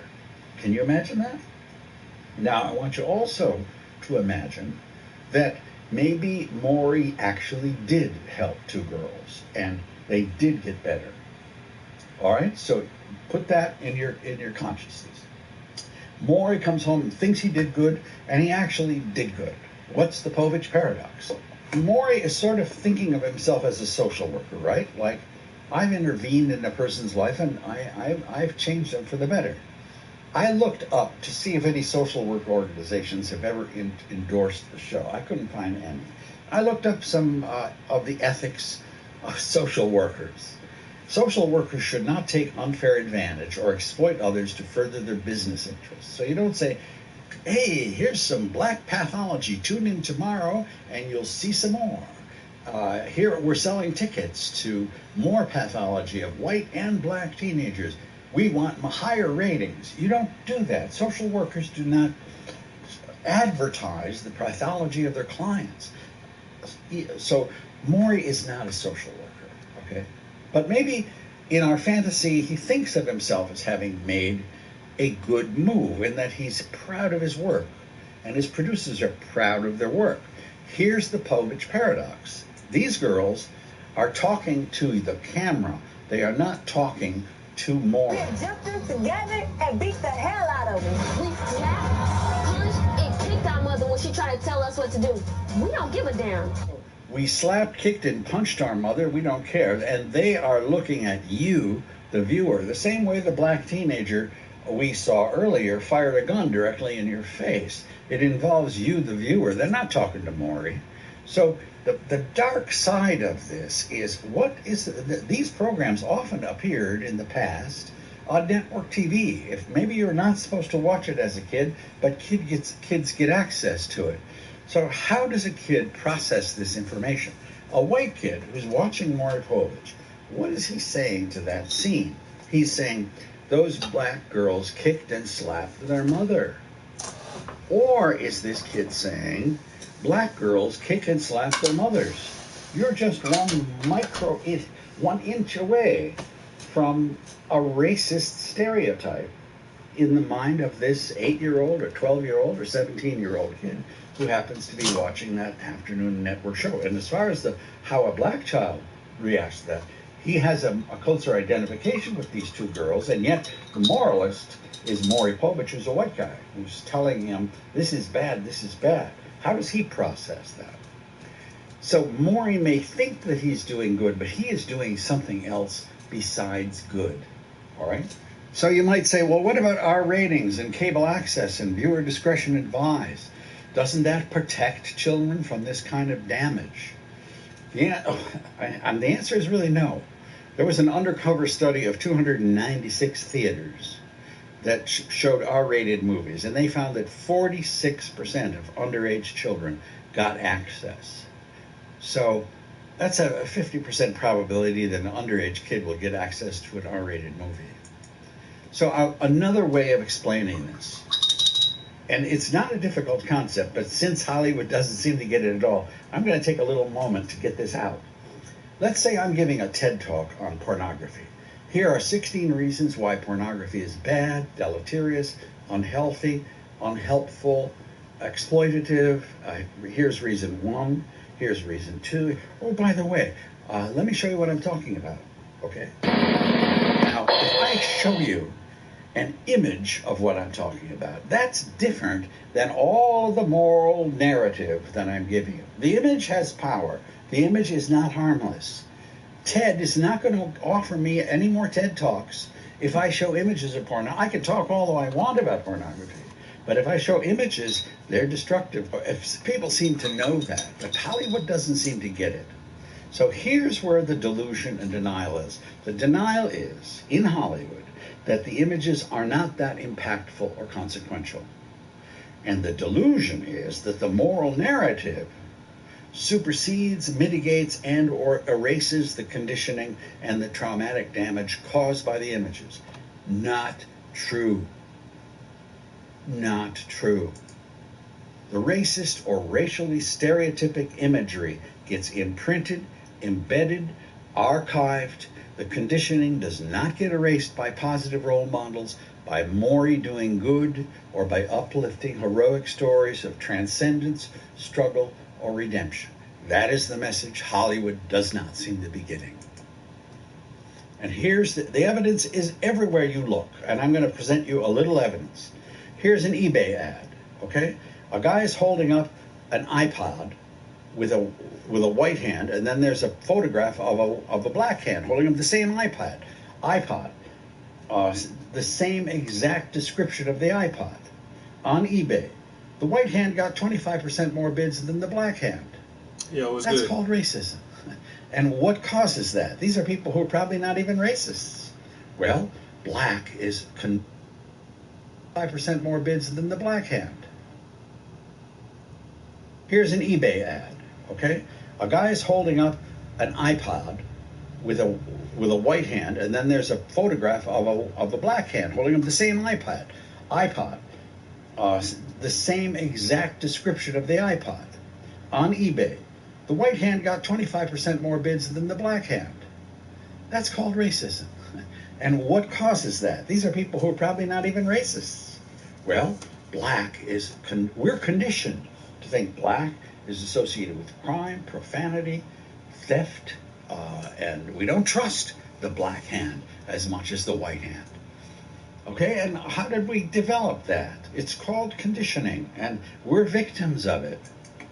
Here, our university professors are considered themselves very egalitarian. They're very, very much accustomed to diversity and equal opportunity. Very few bigots there. So 300 letters are sent out to 300 professors. Okay, it's basically the same letter. I'd like to have information about your program, professor.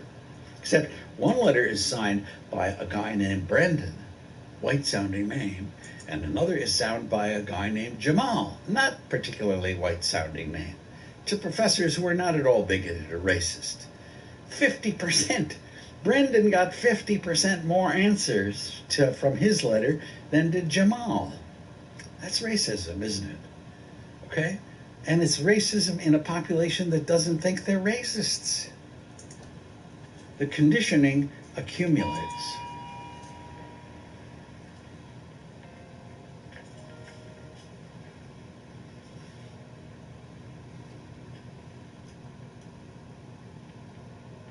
Hi. Every 45 seconds, a black man enters an elevator, and some stupid white bitch clutches her purse for her dear life. Now, you might not think we notice, but we do. I had to edit that out. It was a little too profane for this video. Danny Glover is interviewed. He's famous, he's rich, he's made many, many movies, and somebody asked him, how often do you think of yourself as a black man in America? And he said, every single day of my life. He said, I don't care how rich you are or how famous you are. If you're a black male, you just try to get a taxi in New York City. They just drive right by. Why? Black is associated with fear, with danger, with crime, with profanity, with all of these things. I'm not going to take a chance on you.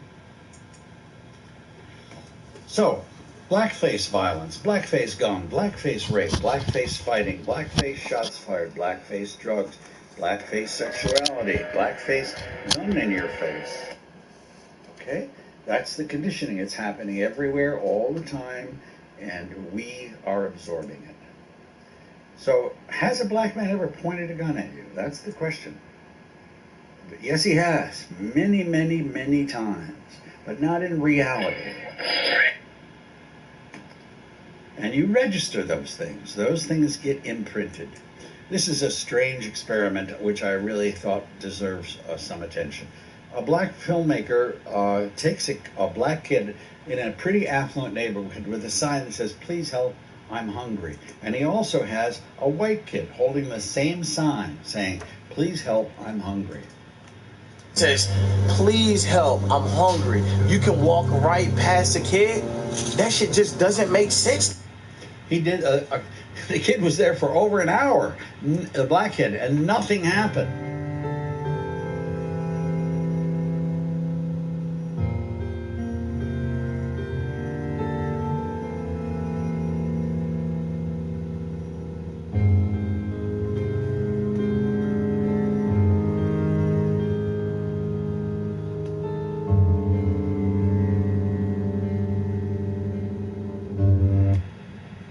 So now a white kid changes roles. Yeah.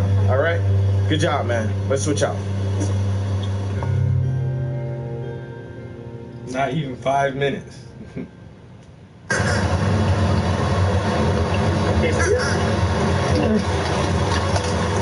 it. Is that it? Take it. 1 second. Say that again? 1 second. 1 second. What's in there? 1 second. So you got a quesadilla.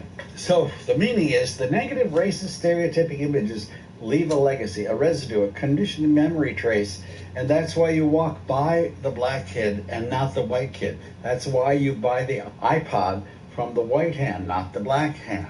It's why Danny Glover cannot get a taxi in New York City. The conditioning is everywhere, and it doesn't get erased. Now, there is a story that you've heard. If it bleeds, it leads. Have you heard that? If a story is negative, it gets more attention than if it's positive. It's not because the networks are in conspiracy and against us. It's because, this is from my book, The Psychic Immune System. We are programmed to scan for danger, okay? We are monitoring the world for danger. It's a normal survival reflex. So a story that talks about a crash or a tornado or horrific storm gets our attention more than a story about the best electric car ever made. We just, and that's a kind of like an empirical fact of life. People respond to negative headlines 30% more than positive. People recognize negative words like cancer, bomb, war when they're flashed at them more than they see positive words like smile or fun. We're programmed, it's kind of a survival reflex, to monitor the world for danger and threat. In 2014, there were 16 mega stories, like Bill Cosby appeared many, many times in that year. And these are the mega stories of the entire year. There were 16 of them, 88%. 88% were negative. Okay, so the negative scary scenes get processed differently in our brains. Negative images of blacks get more attention than positive images.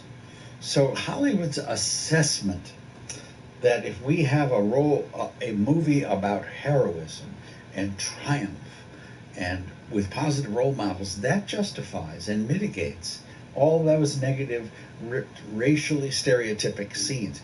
It's not true. So here's more proof. This is the implicit association test that psychology developed a few years ago. Here's an explanation. We actually created a test that measures bias. You see words that capture good and bad. You have to associate Yankees with good and Red Sox with bad. This is very easy for a Yankee fan. But when you tell them to associate Yankee with bad and Red Sox with good, that's an impossible thing for them to do. They can't do it. They'll make mistakes. They'll take a lot longer to do it, and so on. Take a test like this and now just replace Red Sox and Yankees with the groups black and white. Imagine that for half the trials on this test, you have to associate black with good whenever you see a black face or a word like love, peace, joy, friend, all these good things. And while you're doing that, you have to put white and bad together, and words that mean terrible things in the world, words like agony, devil, bomb, vomit. How hard is that for you to do, is the question. We're not talking about your conscious attitudes. We're not talking about your conscious beliefs. We're talking about something that you yourself may not necessarily know you have. For something like 75% of white Americans, it's very hard to put black and good together. So a lot of people who are not racist at all are very disappointed with the results on this test. Your data suggests a slight automatic preference for European American compared to African American. He didn't like that result. And in like kindergarten or elementary school, like white is like heavenly and like angels. Black is always like associated with like coal or like darkness. So I'm not surprised that that's an automatic response because we've been so conditioned to think that way. We're really talking about conditioning here. Now, the data is horrific. 70% of whites who are not racists, okay, have an implicit preference for whites over blacks. They have a bias, okay? 70% of the population has been conditioned. Now, another study showed that 88% of whites have an implicit bias for whites, and even 50% of blacks have an implicit bias for whites. So the conditioning is pervasive.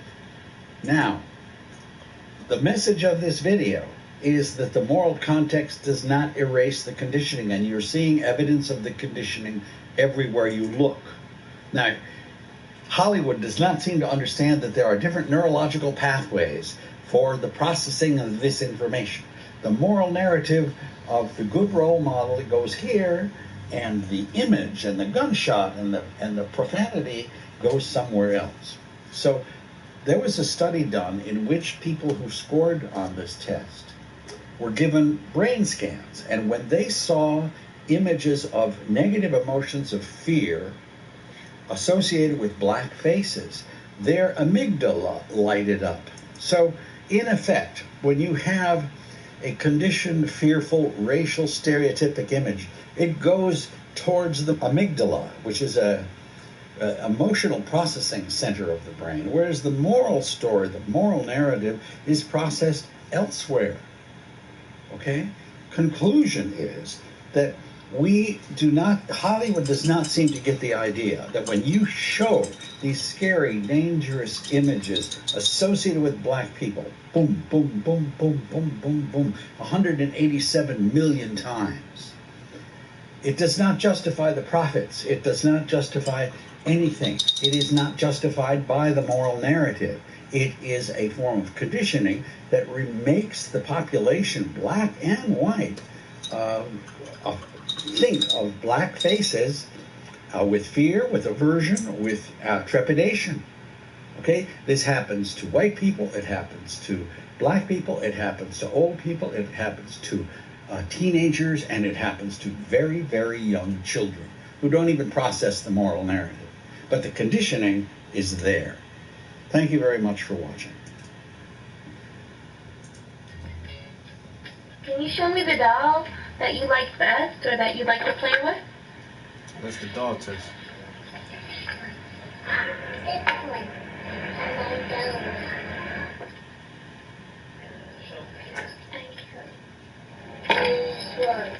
Which one is the white doll?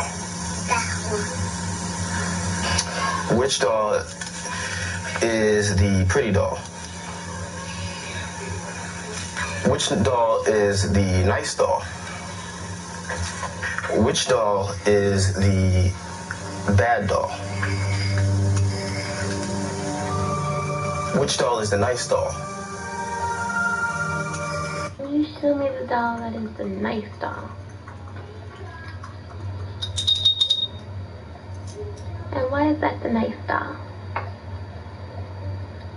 He's white. And can you show me the doll that looks bad? Okay. And can you give, and why does that look bad? Because it's black. And why do you think that's a nice doll? Because she is white. And which doll is the bad doll? Which doll looks most like you? Like me? Yeah, which one looks like you? And that one. Okay. That doll.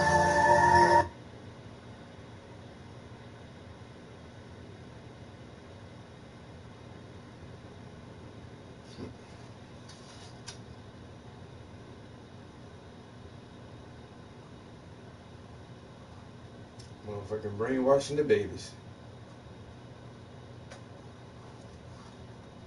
Which one is the ugly doll? The black one? Why? Because that's what we're trained to think, that we're ugly and we're bad and we're dumb.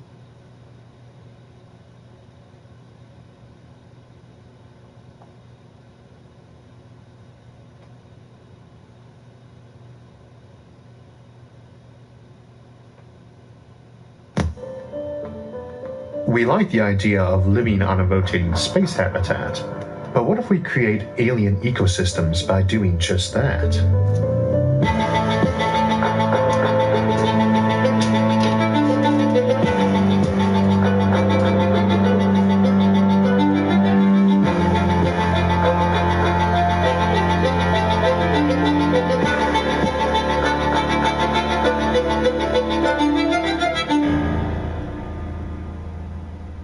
One of our favorite topics on this channel is space habitats and megastructures, particularly rotating habitats. Without having access to an unknown technology or planet-sized masses of material, the only way we can currently realistically create artificial gravity in a space habitat is by spinning a cylindrical or ring-shaped structure so that centrifugal force and inertia mimic gravity, which we call spin gravity. On Earth, ecosystems arise in all places, from sub-zero temperatures of Antarctica to muggy rainforests to sweltering deserts. In order to understand an ecology, we need to understand the context of its environment, as this plays a large role in defining what the ecology will look like. So a fish that has adapted to have antifreeze in its bloodstream, like some of those in Antarctica, would not do well if suddenly transported to the brine of the Dead Sea, as its adaptations are to the cold, not the high salinity and high temperatures of the Dead Sea. So with that in mind, what would the environment of a rotating space habitat be like? These spinning habitats are often shown by themselves in space, even on this channel, but in practice you would almost never be able to see one from the outside. They are more likely to be inside of a sheath that's embedded inside a protective asteroid, separated from the sheath by vacuum so they can rotate without friction. There will also likely be superstructure and auxiliary facilities nearby. These structures are likely future homes of humanity, more so than the various planets that we might terraform. But we've never talked here before about what it might be like inside them in terms of the environment, ecology, and weather. In fact, most people are surprised to learn that an enclosed man-made structure would develop weather systems. But they do, particularly when the whole thing is spinning and Coriolis forces become a factor. Even if you designed a habitat to replicate Earth's environment as closely as possible, there will still be some major differences. And factors such as size, shape, rate of rotation, and lighting can radically alter the dynamics of an ecosystem. To avoid confusion, we will refer to the spinning section of a habitat as the drum. Another term, before we jump into today's topic, is the axis, the imaginary line down the middle of the drum around which it rotates. The axis will come up a lot in this episode because it will be a fairly important and weirdly behaving place in our habitats. We often envision some sort of artificial sun that runs along the central axis like a cable, but the axis might also be an open space where you can enjoy zero-G recreation without a spacesuit, riding powerful winds, or drifting along slowly among the clouds. This is a key first environmental difference with Earth, as a drum is just a pressurized can. On Earth, air pressure is caused by kilometers of air sitting on top of more air, weighing it down. Gravity holds the air there and keeps it from leaking off the planet, even though there's a vacuum all around us. Inside a soda can, where the pressure is a great deal higher than the rest of Earth, it's the walls of the can keeping the material inside, and the sheer quantity of gas packed in there that causes the normal pressure. Another difference in environment comes into play too. Stick a needle in Earth, and the air doesn't go anywhere. Stick a needle in the drum of a space habitat, and it flows out like water down a bath plug hole. Needless to say, making sure punctures don't happen or can be patched quickly is an important part of habitat design. However, this also means that the air inside is not structured like on Earth. In a small drum, the air pressure is about the same at the axis or perimeter, even though the gravity is zero on the axis, proportional to the distance from the axis. Halfway to the axis, get half the gravity. So in a small drum like that, plants and animals adapted to alpine climates with freezing temperatures and low atmospheric pressures wouldn't do too well unless the climate of the drum was specifically designed to be alpine. In the smaller habitats, the weather for the entire drum is likely to be the same, so very stable and niched ecosystems are likely to arise. I imagine that there would be all manner of habitats, and somewhere, someplace in the billions we construct, there will be any environment you could imagine, from the tropical to the alpine to the downright weird, like recreating ones with a high oxygen content that favored massive organisms, such as from the Carboniferous period. In much bigger drums, the pressure will vary with distance from the axis, and on the really big ones like McKendree cylinders, Bishop rings, Banks orbitals, or ring worlds, pressure will vary with altitude like on Earth. The air gets thinner as you rise until you get to a near vacuum, but gravity remains essentially the same. Needless to say, this results in very different weather than where the gravity rapidly drops off, but the air pressure does not. And the mid-sized drums would be a bit of both, a big drop in gravity and pressure as you approach the axis. That also means on the bigger ones, you don't actually need a closed habitat drum or ring, because the air sticks there from spin gravity, but it can still spill off the sides and fly into space, so you need walls along the sides that rise quite high to prevent that, called rim walls, as opposed to caps that the normal cylinders have. One option is to stylize these as mountain ranges, and very tall ones at that, since while it's hard to breathe atop Earth's tallest mountains, there's still atmosphere there and far above, whereas to contain the atmosphere of our ring habitat, the mountain walls will have to rise all the way up into the vacuum. These are very alien environments, as we have nothing like them on Earth. One can imagine over time that critters could evolve to survive or even thrive on the tops of mountains in a near vacuum. We already know that some organisms can exist in a vacuum too, such as tardigrades. I, for one, am excited to see what life in this alien environment will evolve. Who knows, we may even be able to borrow their exotic genetics for our own use in our crops, animals, or maybe ourselves. Even on the smaller habitats like Brian Versteeg's Kaplana 1 design, a cylinder won't have flat end caps. Sharp corners aren't structurally ideal, whereas a pill shape or a cylinder capped by a hemisphere on either end offers advantages. Those are still spinning but have lower gravity as you go up, and you likely stylize them as terraced slopes akin to hills or mountains. This results in an interesting difference from Earth too. On Earth, mountains have a timber line, a height at which trees can't grow anymore because of inhospitable conditions. You would likely still have these on the largest rotating habitats due to the changes in evapotranspirative forces. However, on the more modest ones, you might actually get the reverse. Gravity is lower near the axis, which helps trees to grow taller, but the air pressure isn't dropping off, and for a lot of drum sizes, you will have a tendency to get higher humidity as you rise. Depending on drum size, while on Earth it can rain during the day or night, these would be more prone to raining at night when the light goes off and all the water vapor condenses and falls down as rain or snow. Interestingly, I've never seen a depiction of a space habitat with snow, but I imagine it would be quite spectacular, an entire artificial world clothed in a sparkly white winter wonderland. Redwoods, the tallest of trees, rely on fog for their water farther up, as it's hard to transport water that high.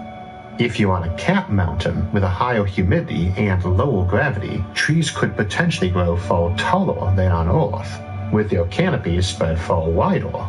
Imagine that sight, vast, interconnected canopies supporting their own layered ecosystems like we have in rainforests on Earth, but supersized, potentially with two mostly segregated ecosystems, one on the ground, one in the canopy above. They'd be fun mountain forests to visit too, as the lower gravity would make hiking around much more comfortable and safe. I think your goal in building most such habitats is to mimic Earth as much as you can, but some variation might be welcome, and probably unavoidable too, given the increasingly alien environment the closer we get to the axis. It's also fairly easy to make floating landmasses or structures inside the habitat drum.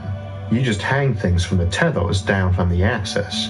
You'd probably have a lot of tethers hanging down as spokes anyway to ease transport around the place, and put platforms for observation or maintenance on these. Birds would adapt easy enough to low gravity flight, and other animals might be transported up there or learn to climb or hitch a ride on the elevators. We have plenty of organisms living in the air too, and if the gravity is low, flight or buoyancy can become easier. You might get weird seaweed equivalents floating around the sky, patches of skyweed blown by the air currents in the microgravity. End caps are the best place to locate your mountains, since that would place less stress on the hull. However, your cylinder need not be smooth any more than it need be flat capped, and you can distort the habitat's hull to create hills and lakes. You can also use some light but sturdy material like aerogel to fill those fake hills, though for your typical drum, you'd have a problem keeping the drum structurally sound if you modified it too much. And even aerogel isn't so light you could disregard that mass if you were piling it into mountains. So you'd probably limit yourself to hills and valleys and say the mountains and canyons for the sloping caps. This also means that you are getting that normal feature of rivers running down out of the mountains into lakes below. And same as the caps don't have to be flat, the drum itself need not be a cylinder. It could bulge near the middle, for instance, and there gravity would be a bit higher and you get a belt of water.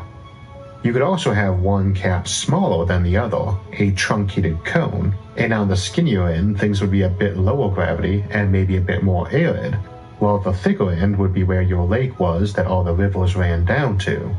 This inevitably brings up the topic of erosion. Rivers cause it, rain causes it, and so does wind. Weather in a drum is normally going to be fairly mild, enough that you might need to take steps to get some decent wind and storms in them to support an ecosystem's seasonal cycle. However, this means that you need to take steps to maintain the interior, as even gentle rain or wind wear away at the landscape over time. Now, the weather on such habitats will for the most part be similar enough to Earth, without much monkeying around, but more mild. We focused on rotating habitats, but the reverse is true on bigger artificial worlds we sometimes discuss, like supermundane planets or mega-Earths. The two biggest factors for weather are sunlight and spin.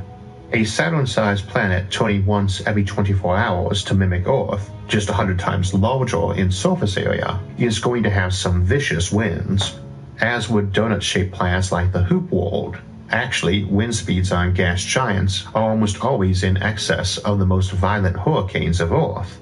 On those, you can break it up by including mountain ranges for them to slam against and slow, and you can use this trick inside smaller rotating habitats to help funnel the air around to create more variation, and focus areas of high wind for ecosystems that need it. They can also be used to help vary temperature and precipitation if you don't want a single climate across the habitat. For that matter, you will also want to vary your lighting levels, spectrum, and duration to simulate seasons.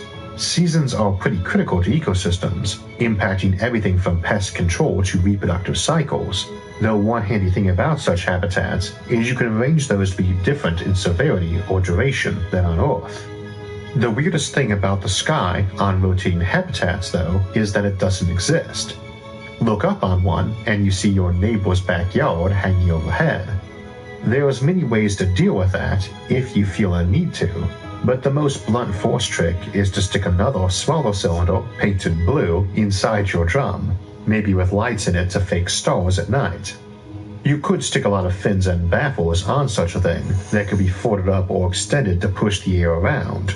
Not really an elegant solution, but it does work, and it would be pretty natural looking, even without getting sophisticated and using LED screens. It's not like painting a sky mural on your ceiling. Though if your sky cylinder...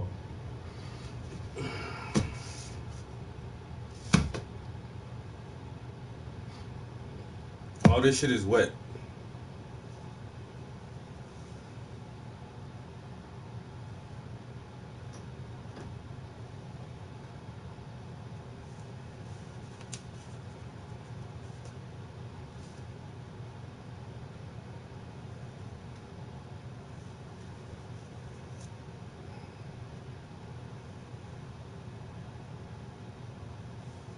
So, if you want to have a steady hand, most of the time you can use your pinky as a pivot point and keep your hand steady while you brush a long streak of paint. But where are you going to place your hand at for so long when everything is wet except what you need to paint? So, you get your stick, and now I can brace my hand against my stick without actually touching the canvas and keep my hand steady enough to paint a straight line.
Schmelt, what's good? Creation, what's up, bro?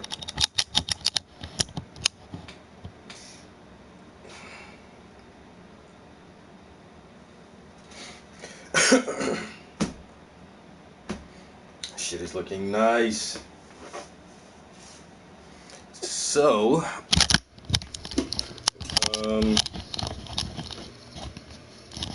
added some more details to the hair, to that little plant that's sticking out above her head. Some more single strokes here in this part of the hair.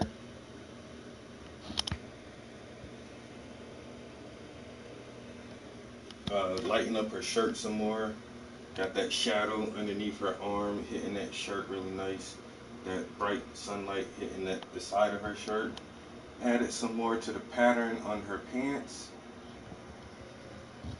And yeah, so now this whole canvas is wet, and I'm gonna have to let it dry for a while before I can go back in and add my final highlights and my final set of details on it, because I still need to put all the titles on the books.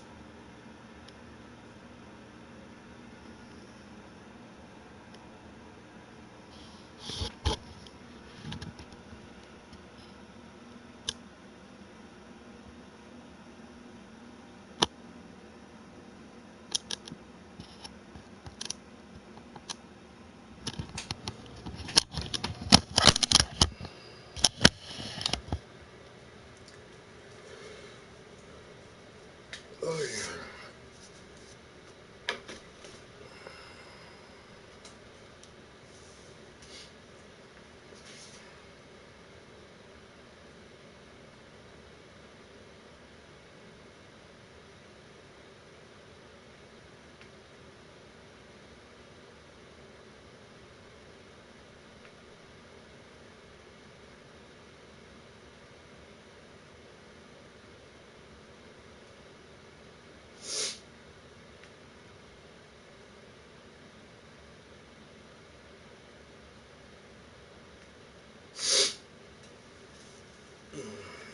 What's good, guys?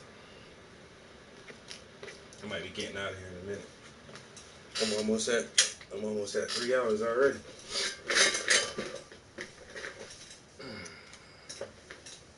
All right, so who wants a free drawing?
Okay, a free drawing. Who wants a free drawing? There's not a lot of people in here. Normally I do my challenges if there's a lot of people in here, but oh well. Since someone asked the question, I'll give up a free drawing.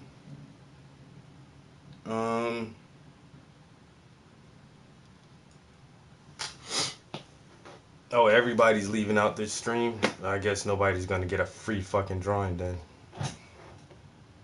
I was gonna do it when 10 people were in here, but hey.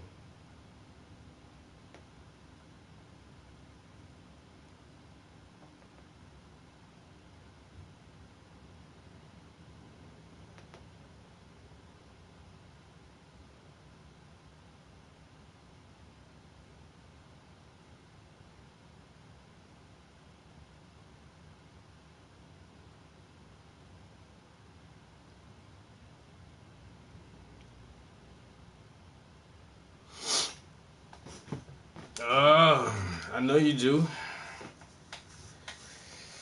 Let me give it a minute. Some people might come back. We'll see who really wants to win a free drawing.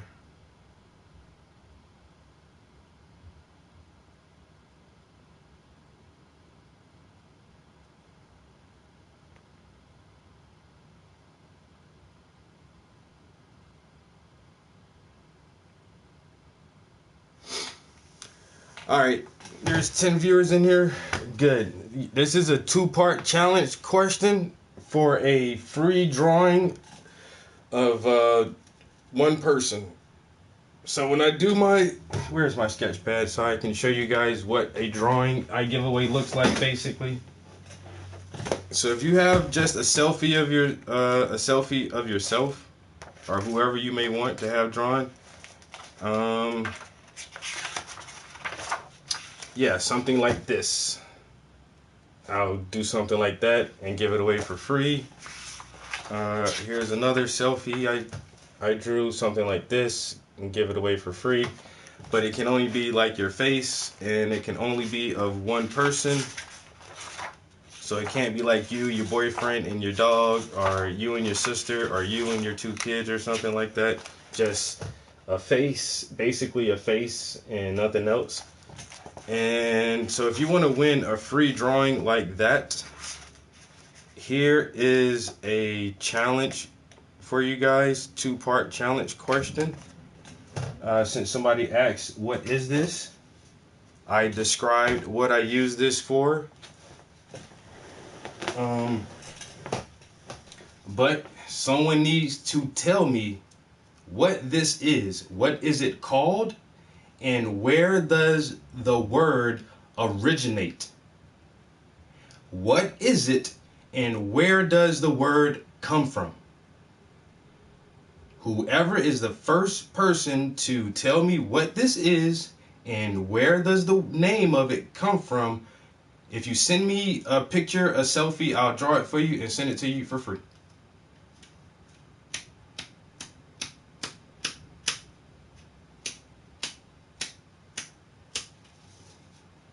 Ha ha ha. This has a name. This instrument, this tool has a specific name. What is it, and where does the name of it come from?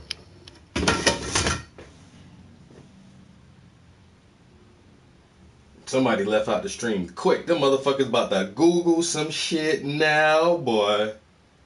Motherfuckers about to Google, Bing, Siri. Hey Alexa, please help me answer this question.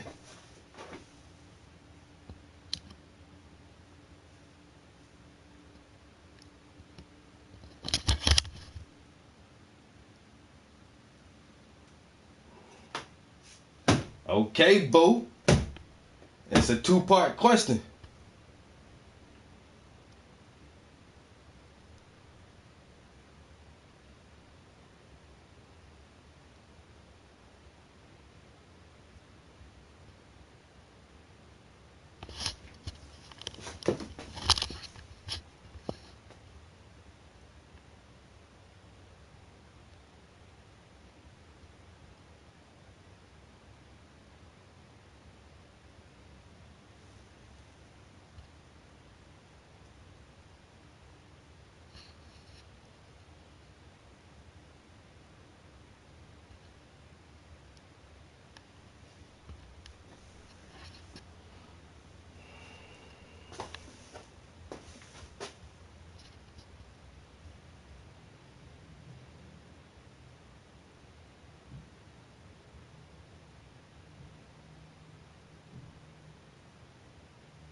You trying to win?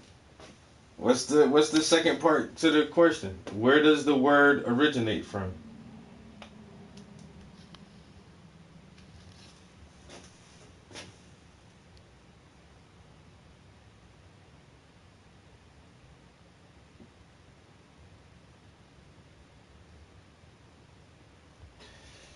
All right, Dark Trenton is the winner.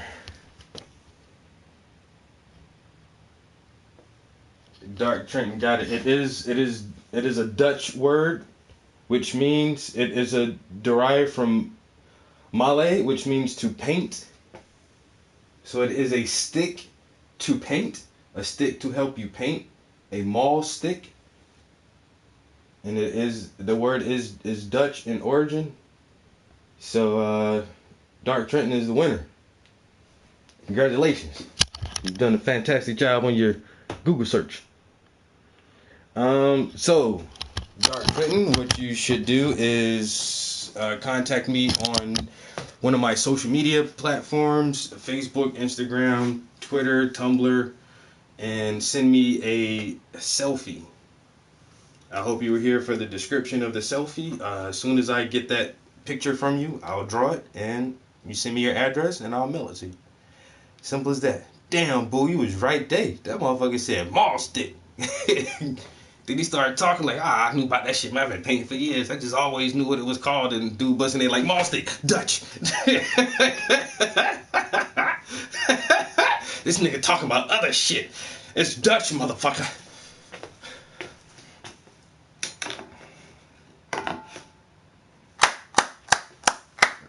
Round of applause to my man, Dark Trenton. With his zip code up there, 08618. You know what I'm saying?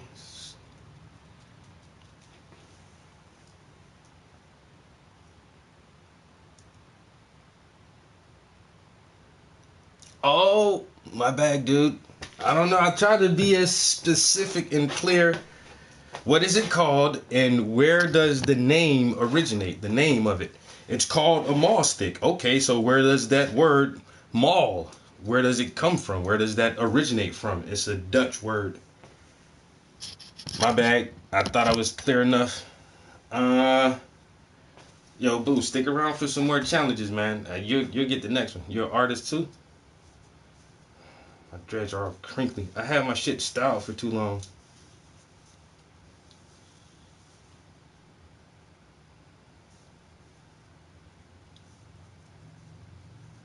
Oh, I get you. My bad, bro. It was a misunderstanding in the communication. That's all it was. You know what I'm saying?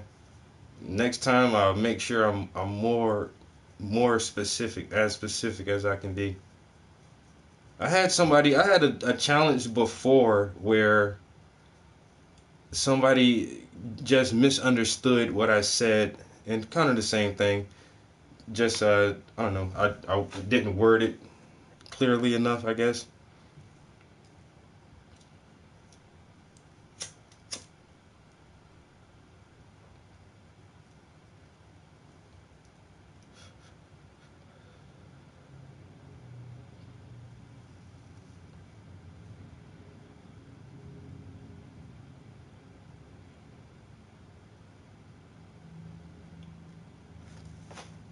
Oh, that's what's up. I keep thinking about getting into tattoos too, but I don't know. Tattooing is like a job. You gotta go to the shop at a certain time. You gotta be there when it's open. You gotta stay there till it's fucking closed.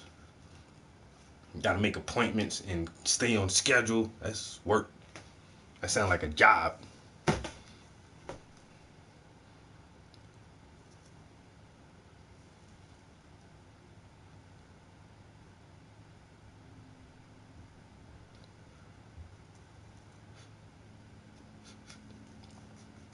Yeah, but I guess doing tattoos, you meet all kind of interesting people, yo.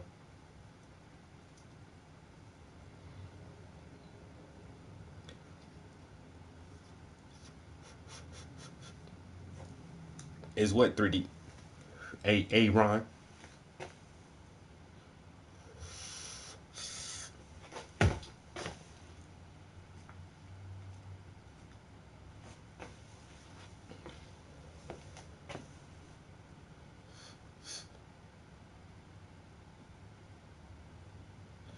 Get that last puff out them lungs. Gotta force it out. Maul stick. Dutch word. You all have learned something today. Oy.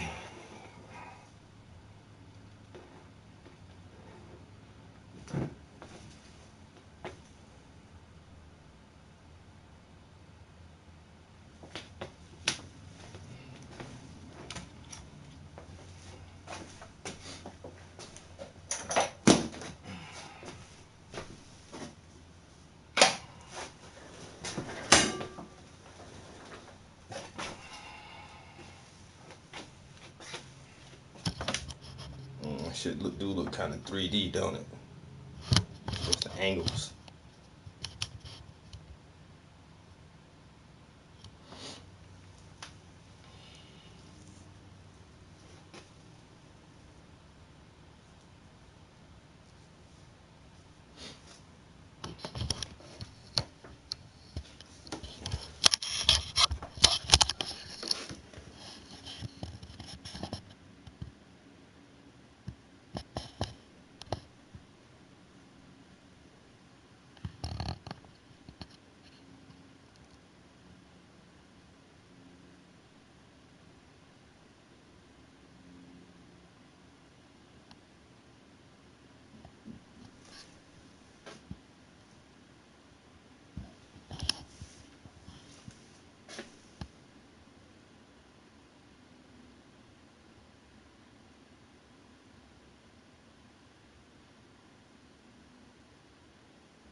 That's a nice gift.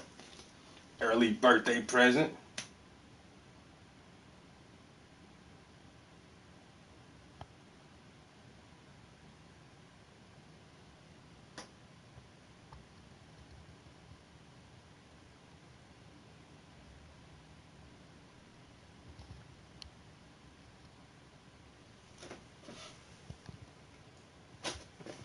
I think that's the main thing that makes anything look realistic is the field of depth. You have to make it look like some things are close to you and some things are far away from you. And once you get that, good.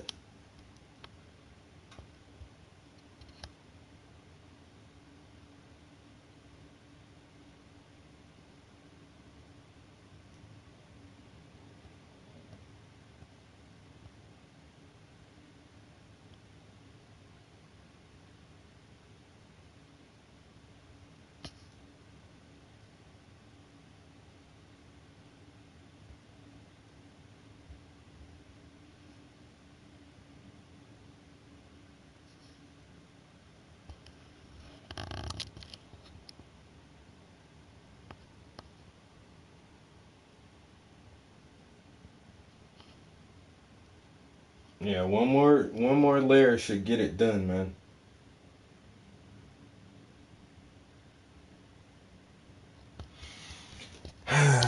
One more layer of paint. I'll lighten up her top a little bit more, lighten up that one brick wall right behind her a little bit more, and start getting the titles on the letters on the books, and pull out some more highlights on that table, and I think it'll be it. That storefront, I think the window part, that right there looks solid. In the window, you can see a charger cord for an iPhone or something. That does not add or take away from the photograph. I may not even incorporate that in there. I keep forgetting to do it actually, and now I've gotten so far along, it's like, fuck that charger cord. So that's actually not even painted in there, but it's not a really big deal. But I think the storefront is right spot on the most, from the counter right there with the newspaper, her reflection, the products on the shelves and everything, the color of the blue. I think that's about as good as I'm going to get that. So I might just leave that portion of it alone. And like I said, just worry about lightening up these bricks right here a tad bit, maybe 2 shades more. Lighten them up a few more shades with just a little highlights on it. Maybe some highlights right around her eye here, but her skin shouldn't need too much more. Like I say, her top maybe can come out another tone in just certain areas where the fabric is actually folding and where it bulges here, where her breasts are at, and just highlight that a little bit more.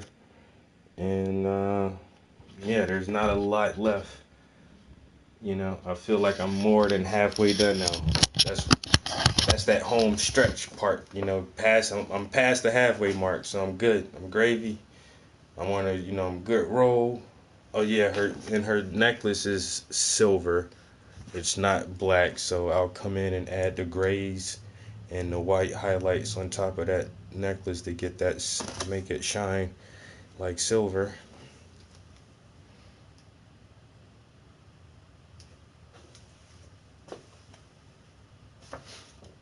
Yep.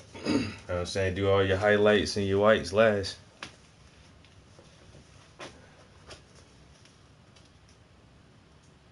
I might tighten up some of the patterns on her pants. But there's just, it's all the fine detailing work now. Like I say, especially with the wood grain. So I'm gonna have to have straighter lines and neater strokes to actually see the grains themselves in the lines, the tree lines in the table, and really, steady hand just to get the titles and the authors and everything on those books. But that's my thing. I like doing that. I like writing on the books. So always save that for last anyway. 。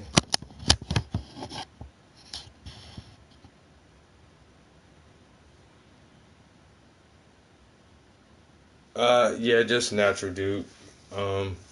High school dropout, so I never went to university or college and got like, you know, professionally trained in art or anything. So everything I know, like my foundation of art actually comes from my middle school and high school art teacher. I had the same teacher, my middle school teacher, 7th and 8th grade. When I went to high school, she actually transferred to the high school I went to, so I had her for all the 3 years I was in high school. So I had the same art teacher for about 5 years. One summer, she actually put me in like, it wasn't a program or anything. She just had pull at the local university, and my 7th grade summer, she arranged for me to sit in the university's art class, the university's freshman art class, every Wednesday for the entire summer. And it wasn't like, you know, me and a select handful of kids. She just worked that shit out somehow for me. And there was one of the students took a liking to me, and after class, me and him would do he would give me other assignments, or he would say, we would sit on I remember one assignment where we sat down on the steps at one of the buildings on campus, and he says, now draw the scenery without the buildings in it. Just draw all the nature, and where buildings are at, you fill it in with nature. And I was like, okay, that was kind of weird, but it was fun doing that shit. But when I started back painting, I just did that shit by myself, like without any real help or anything. So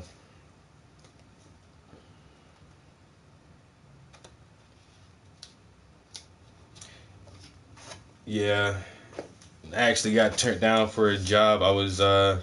I applied for our local Boys and Girls Club to be the art instructor, like a part-time job for like 3 nights a week or something, 2 or 3 nights a week, just teaching the kids art in the evenings, and they denied me that position. But I am trying to find employment that is artistic in capacity, so.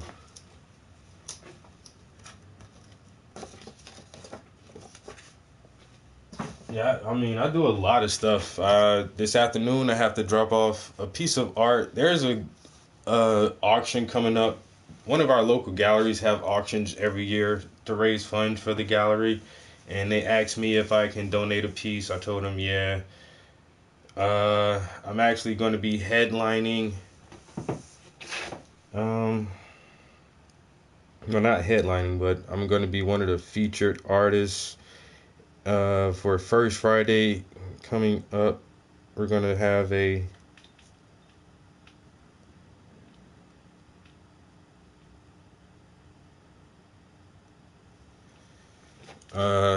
First Friday is going to be November the 2nd, and this is the Black Scranton Project. Presents debut art exhibition featuring the works of emerging local artists of color. And that's my painting right there. That's for the advertisement, that piece.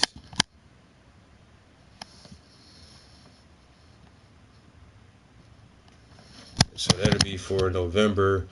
And December, I'll be a part of a member show. I'll probably show 3 pieces in December at AFA Gallery. I'm talking with a guy, Walter James from New York. He has a gallery in Harlem, and I'm talking with him about doing a show there next year.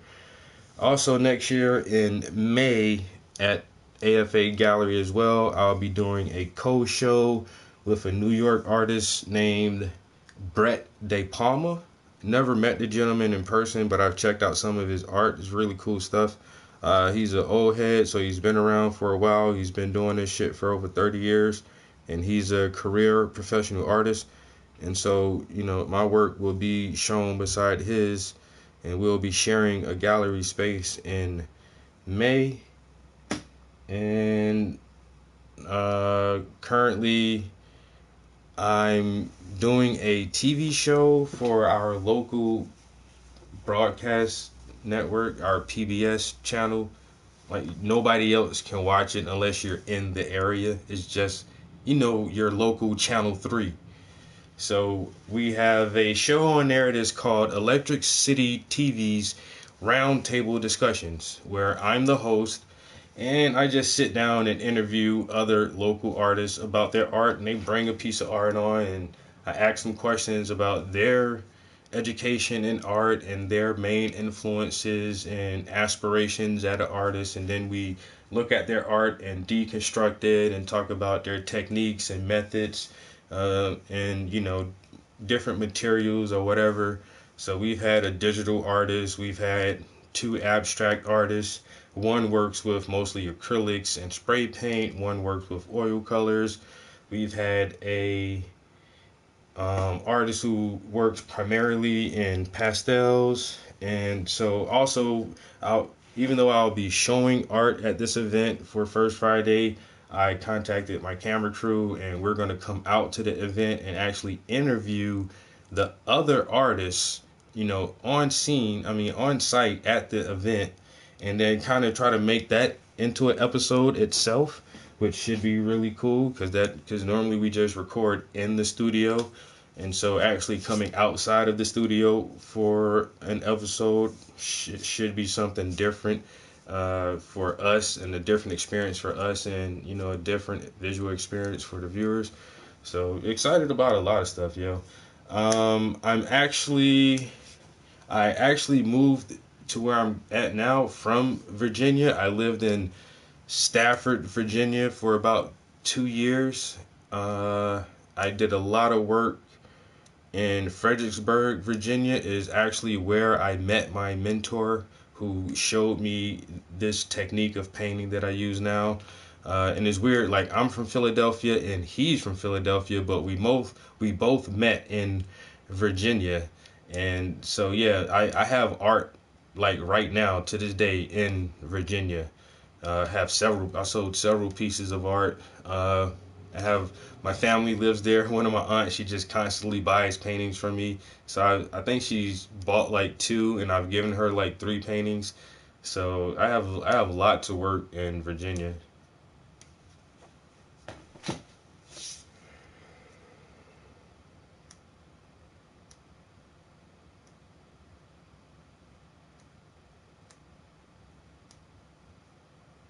I'm on YouTube right now. How are you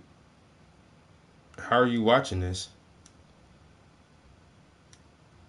Are you on a PlayStation? Well, I'm streaming on YouTube, so that's something else too. I'm gonna have a giveaway for my 1,000th YouTube subscriber. We're well over 950 subscribers.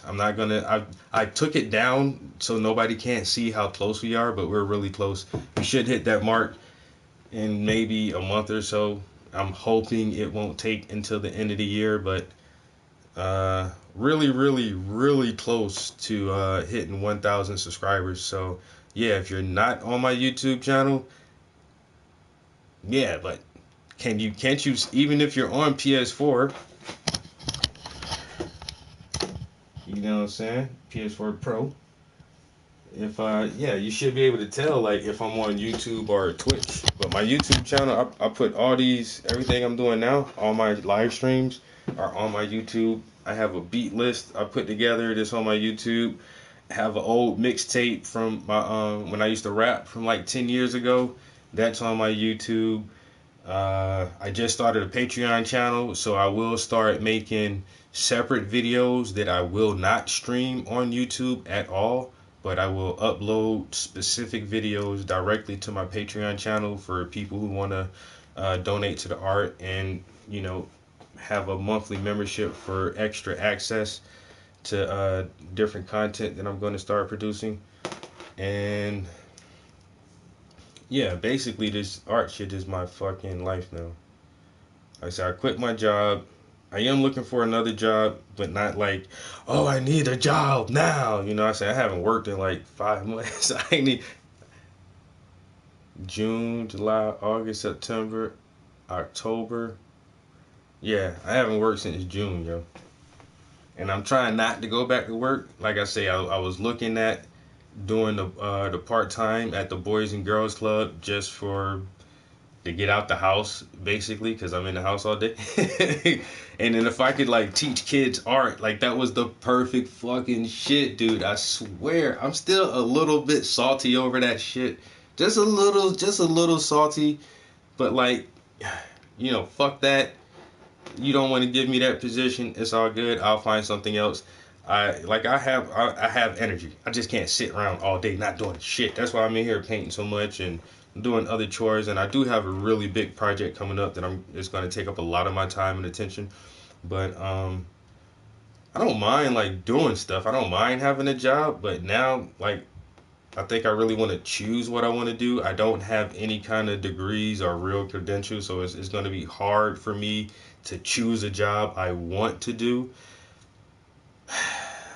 But I'm trying to find something, you know, trying to find something. Even if I get a job at like one of the art supply stores, like work at Hobby Lobby, framing pictures or selling other people paint, then I can get like a employee discount and get my canvases cheaper and get my supplies cheaper, you know what I'm saying, and just do that.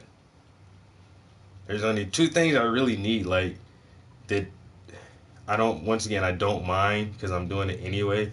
Like, I pay child support and I need health insurance.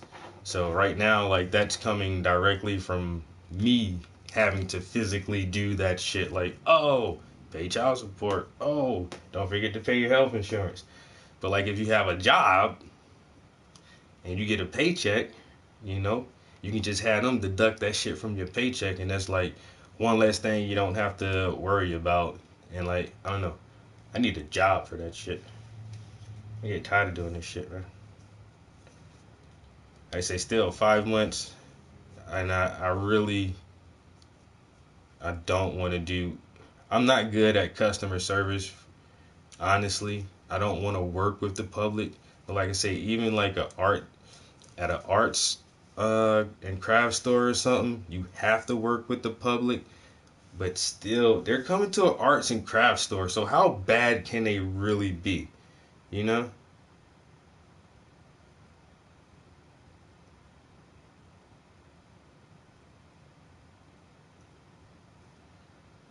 Like, how bad could it be? But we'll see.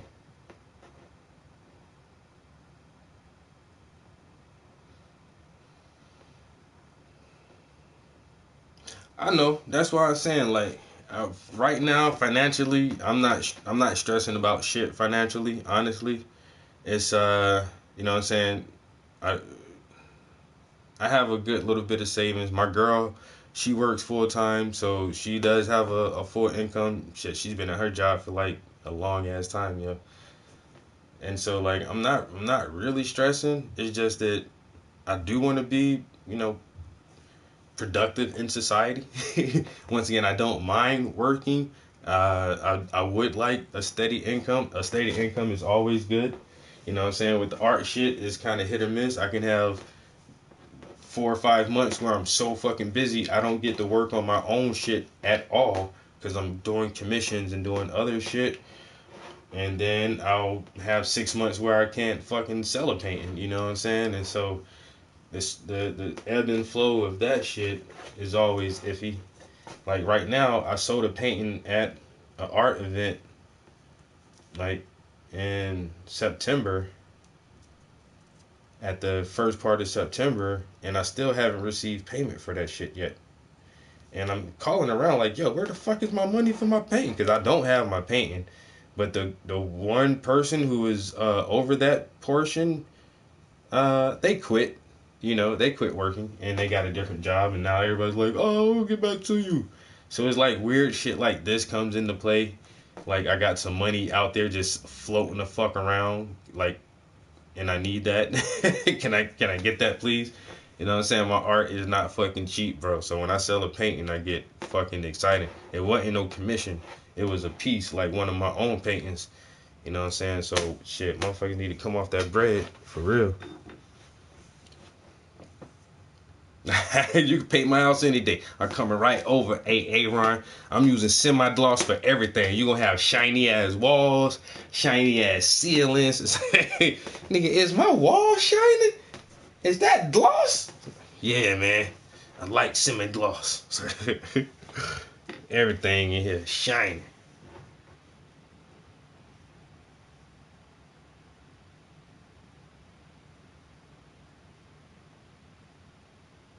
Oh shit.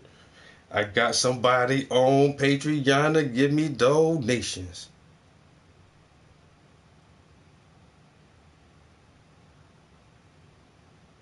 And then right underneath that was an email for suggested jobs in your area. Well, you know what? Suggested jobs, delete you, because I got somebody donating me money.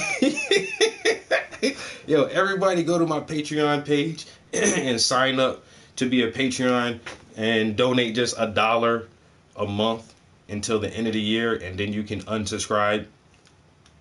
I'm reading different things from Patreon, and they said that's a tactic to use. Like, get all your homies to like donate to you so people can see you actually have numbers and have donations, and then that'll make people who don't know you feel more comfortable to donate towards your cause and your creative channel and everything else that you're trying to do.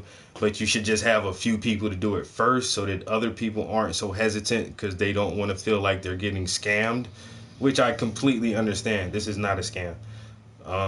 So yeah, go to my Patreon page, sign up, donate $1 until December. That means you'll give me $2 You know what I'm saying? But with those $2, you'll get access to matter of fact,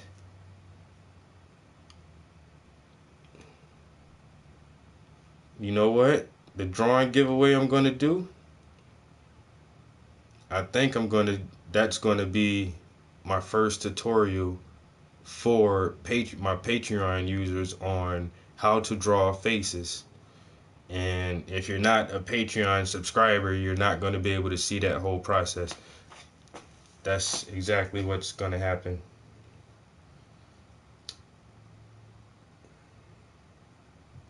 And Trenton, I don't see where the hell you sent me or you must have sent it to my other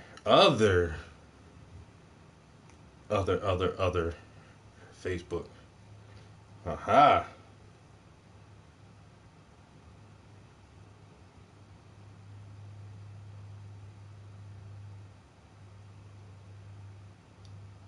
And this is a cute picture.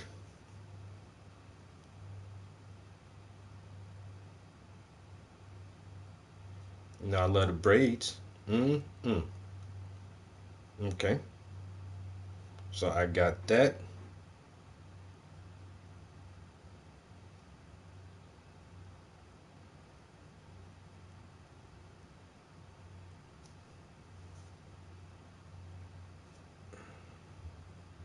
Matter of fact, let me take that picture right now and save that.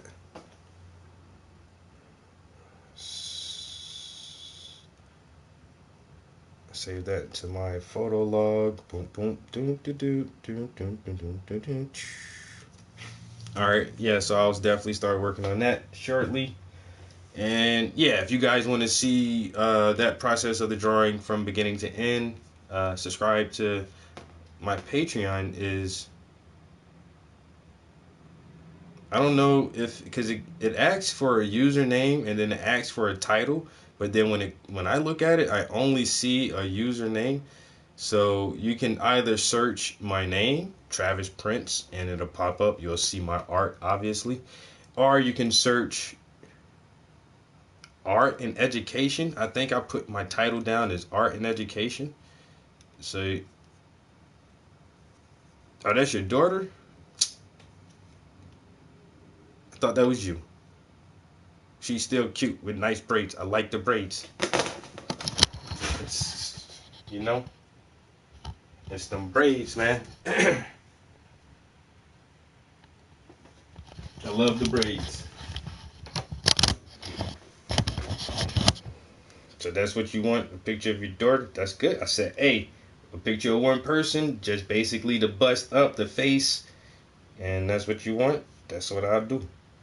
And then I'm going to have another piece of art in VA. Hey. Yeah, so this is...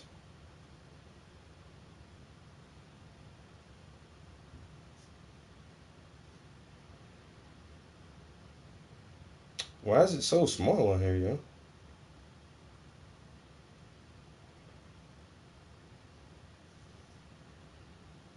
I guess. But basically, that's what my Patreon page looks like. It's that flyer for the new show that I'm about to do. And then it's another painting of the Black Love couple I did. I might actually show that. The show's on the 2nd. But I don't know what I'm going to show on the 2nd. Because I have something for First Friday November. Then I have something for First Friday December. And then I have my own show next year. But that's like months away. I know I'm going to finish other paintings by then. And I'm so torn. I don't know what to do. I don't know what to fucking show, man. I got so much art that hasn't been seen yet. I always got to optimize that shit to make the most impact that I possibly can. But the only thing is about the one show that's coming up, my member show for December, is we don't change the show for January. Whatever is shown in December, because the end of the month, the end of the year is so hectic with Christmas, and then you turn around and then there's New Year's and people travel or have visitors in town, and it's so hectic to try to schedule a First Friday event for January and have people to come get their art that they displayed in December and take that down and have everybody come and hang more art for January. Like the last week of the year and the first week of the year is so hectic for people's schedule that we just let the show overlap. So whatever hangs in December will be there the entire month of January, and we'll change it in February. So whatever I choose for December has to be strong, because it's going to be in there for 2 months. So I was thinking about doing my Dank series for the Christmas show and have my dank shit up in there for Christmas. But I don't think that might settle too well with the Christmas spirit, which I could give a fuck about because I don't celebrate Christmas. But I could do my Complex Ion series, but then motherfuckers would have to look at my naked ass for 2 months. We'll have to see how that goes over. Or I could do my Black Love series and not have that as a part of my solo show next year, and just hope that I come up with some more genius ideas to fucking paint.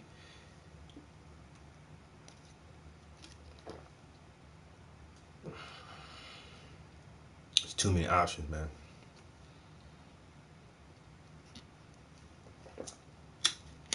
But then again, I keep adding to my reader series. I wonder if I should just do a whole show, because I've never had a whole show of my reader series, yo. I've only ever shown like 1 or 2 at a time.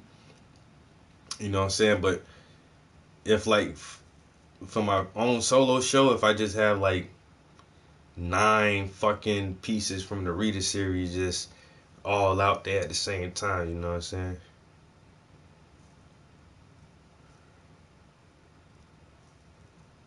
Abraham versus Trump.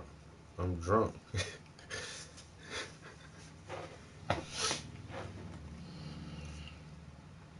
I don't even know what the fuck you talking about right now, AA Ryan. Alright. But it is almost lunchtime.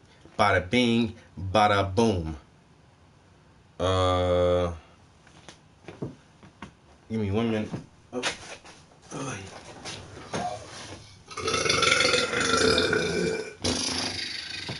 Shit. Connected to iPhone. Connected to Galaxy Tab A2016.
My name on Patreon, Travis Prince, just my regular name.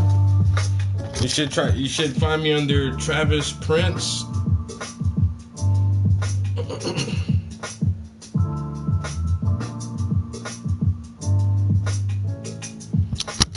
Or art and education.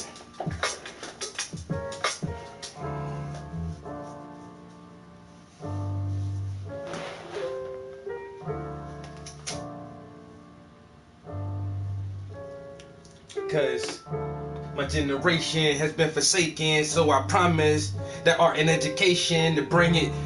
I'm not too complacent, I'm blatant. Fuck it, man, my flowers be fragrant. Ooh. Patient, the generations.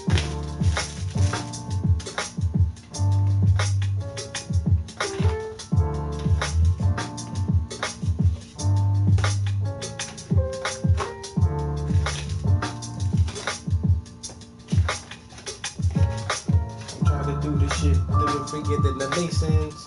Hey, listen what I say, son. No?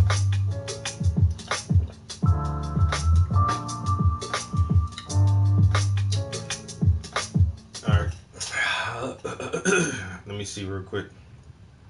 So you just sent me a message on Facebook.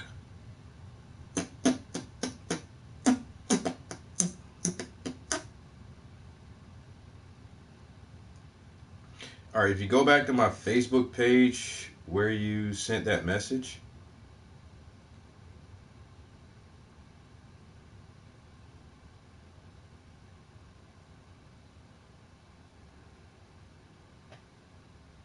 yeah, go back to my Facebook page, and it's there. If you scroll down a little bit, the link for it is there. On Paintings by the Prince. You can continue to support me and my art by becoming a patron today, and the link is right there. Travis Prince is creating fine oil paintings on Patreon, and yep.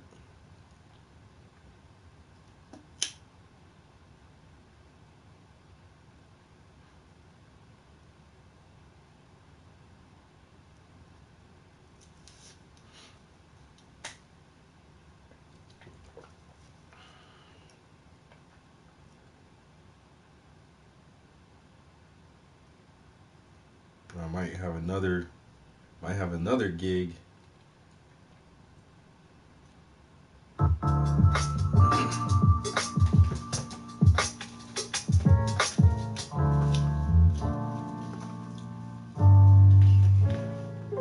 Bum bum bum. So the question of the day is, what the fuck is this? And somebody answered it right, said a maul stick, and the origin is Danish. I mean, was it Dutch? And it makes it easy for me to paint when my whole canvas is wet. Touch it, I can't, so I lay the maul stick on top and rest my hand on it. Now I can make a fucking straight line and stand on it. So the question of the day was, What the fuck is this? And somebody asked a question, said it was a mall stick and the origin is Dutch. Now, ain't that some shit like, ooh? She said it was a mall stick and it's Dutch. She said it was a mall stick and it's Dutch. She said it was a mall stick and it's Dutch. A mall stick and it's Dutch.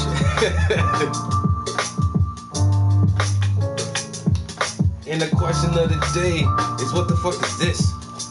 Somebody answered it right, said a mall stick. And the or is Danish? That is Dutch, right? That's a sweater from down under.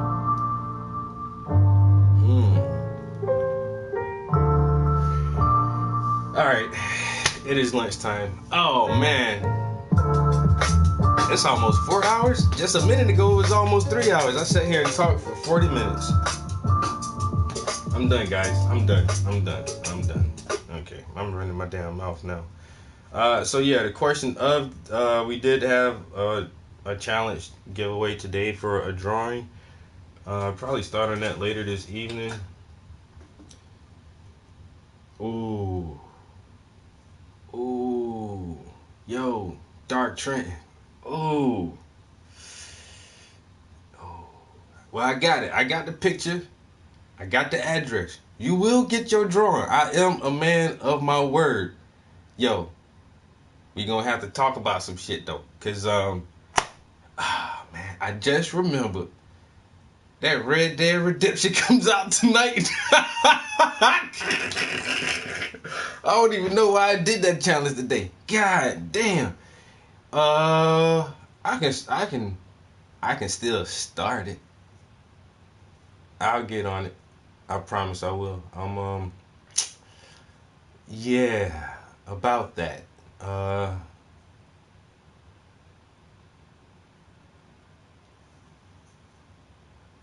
Excuse my Irish Australian humor. Yeah, but you will get your drawing. You know, it may not be in a day or two, but it'll be definitely not in a long time. As you can see, I'm giving out a bunch of generalities and not trying to pinpoint a specific date. It won't be too long from now, but not immediately.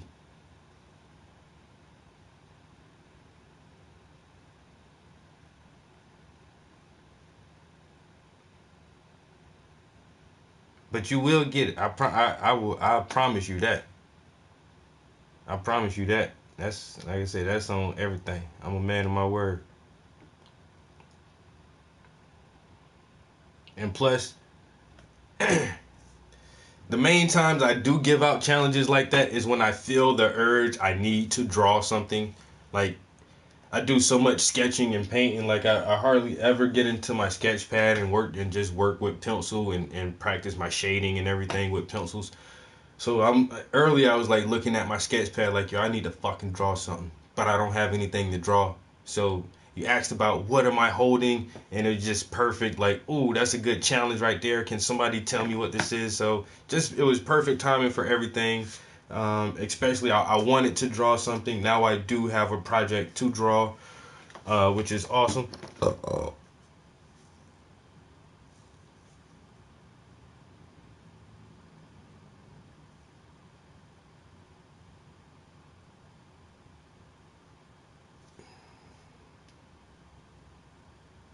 I'm telling you, bro. Oh, you found it? Awesome. Now, what is it?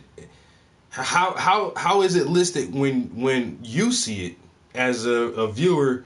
Like, as me, the creator, when I go to my page, it just says my name. It just says Travis Prince on Patreon. And that's how it looks to me. So, but how does it look to you? Does it say Travis Prince, or does it say Art and Education, or a combination of the both, or how is it? Yeah, on Patreon, how does it look to you? I mean, how, when you found me, what did it say? How did it say my name? Or did it say like my content?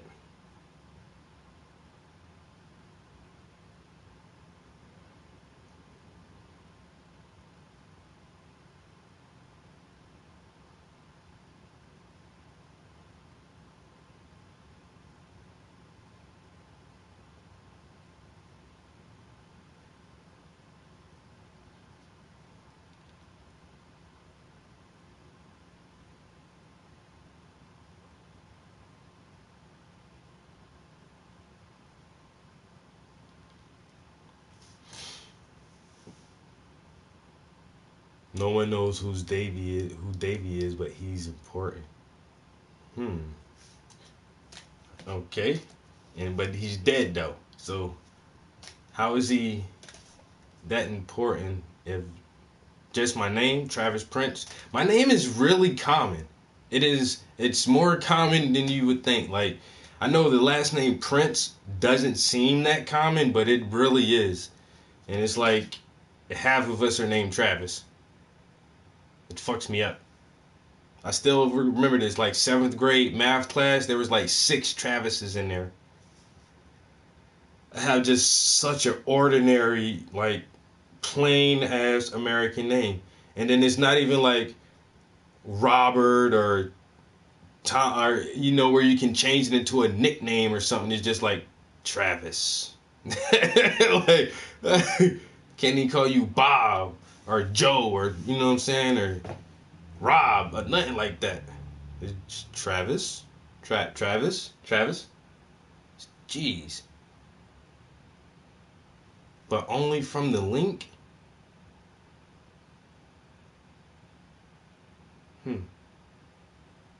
I probably just have to get more donators so I could become more popular. But yeah, just like into the end of the month, to the end of the year, like 1 or 2 months, man, a couple bucks, greatly appreciate it. Trust me, it's not like the bullshit, you know. I actually want to continue to do this, you know what I'm saying? I do have a passion for this art thing. I want to continue to inspire people, inspire the youth. I know, like, here, I don't have to censor and sanitize myself so much. But if I did have the opportunity to work around kids, I could be a completely different person around children. It's like when they're in my presence, you just have to, like, all right, don't curse, you know? And, but I do think a lot of people enjoy my stream and enjoy my art, enjoy the conversations we have. And I want to make this like something, you know, I want to make it into something more than what it is. Get me a nicer studio, better lighting, better camera setups. I need people to help with that though, so I don't have to go back to working a fucking rat race ass job, and instead I can be a creator. And after a while, if with fame and recognition, I'll be able to support myself off of this shit. Like I say, I got art that's selling. Motherfuckers owe me money for that shit now, but I can imagine in 10 years, man, with you guys continue to support me, and the best thing is word of mouth and getting my art in different states, in Virginia, in Texas, in California, and having my art in people's homes who are going to actually, you know, take care of it for one, but expose me to their friends and their family and say, yo, this dude is legit. If you want a wedding portrait, if you want an anniversary gift, a birthday present, or just if you just feeling fucking sexy and you want a picture of yourself done, you know what I'm saying? I can be that go-to guy. And, you know, I actually foresee myself doing like art tours, like real mainstream artists, you know, and their art is in Germany, and they have to go to Germany and, you know, give an artist talk at a historic art gallery or museum, or Australia, or one of my favorite artists, he's always in fucking Europe. Yo, there's a gallery in Italy that they bring him over there every other year. Not every year, but every other year. He's guaranteed to have a show at this famous Backlash gallery in Italy, and his shits be selling like fucking hotcakes over there. So, once again, man, with you guys' support, your encouragement, and especially just the pure word of mouth advertisement, you know, to help art and education grow into something bigger, I am tremendously grateful, and I will do everything in my power to, like I say, to actually build this into something more that we all can be proud of, that, you know, we can look back from like a year or two from now and be like, yo, that nigga was on PlayStation. It doesn't take much to please Australia. I actually have a drawing in Australia. I did a giveaway last year or the year before last, and one of my homies from Australia won. And so I have a drawing in Australia. I sold a piece of art to, Amsterdam, Japan, Holland. I have a piece of art in Germany, Alaska, Hawaii, all over the continent of the U.S. So I just want to keep this thing going. Like I said, I think this is the one prime moment in my life where I feel like if I don't give it a real push, like right now, shit won't happen. It just won't happen ever. And I just can't like go out like a sucker, not really trying to fulfill what I feel like I was put here to be, which is a fucking artist. And if I can find a way to just live a decent, I don't need to have a Bugatti and a fucking mansion and 10 bitches. That shit don't. If I can just keep my bills paid and keep my refrigerator full of food, all the shit I like to eat, off of selling my fucking art, I'll die a happy man, yo. I will die a happy man. I guarantee you that. Enough with the speeches and the long goodbyes. Let me shut down everything. Put my phone back on normal settings. The laptop is off. The tablet is off. The speaker is off. All my brushes are clean. Because I like to walk out and leave a dirty brush sometimes. Oh, definitely. So I have my passport. I got my passport this year. Actually was saving up this year to take a trip somewhere. I want to go to Baalbek, Lebanon and see the Temple of Baalbek, or go to Pumapunku in Peru or somewhere and go see like some ancient megalithic structures and shit like that. But Australia seems cool, Kangaroos, wallabies, boomerangs. Am I being stereotypical of Australia? Vegemite. You know what I'm saying? I'm sorry. Is that like too stereotypical? My bad. But yeah, that was another main reason for me getting my passport. Like I say, I see this shit coming, bro. I see like I'll probably do like a couple shows in New York next year, and then after that, somebody from UK or England gonna call me like, "Yo, I seen your art, man. You want to do a show over here?" And I'll be like, "I'm on a plane right now, motherfuckers." I'll be jet set on a flight selling art at the fucking Louvre and shit. Well, not at the Louvre, but something very similar. All right, guys. Once again, I really appreciate it. For you guys chilling in here with me, watching the progress on these portraits, the next installment of the Reader series, Michelle Alexander. When this shit is done, we gotta blow this shit up and put her name and tag her in this shit over and over and over on every fucking media site, so she knows about this piece and knows how I'm putting her literature at the forefront in the spotlight, and just it'll be a positive thing. You know what I'm saying? No, man, Baalbek is cool as shit, yo. Check that shit out, yo. Baalbek is cool as shit. I'll go there, yo.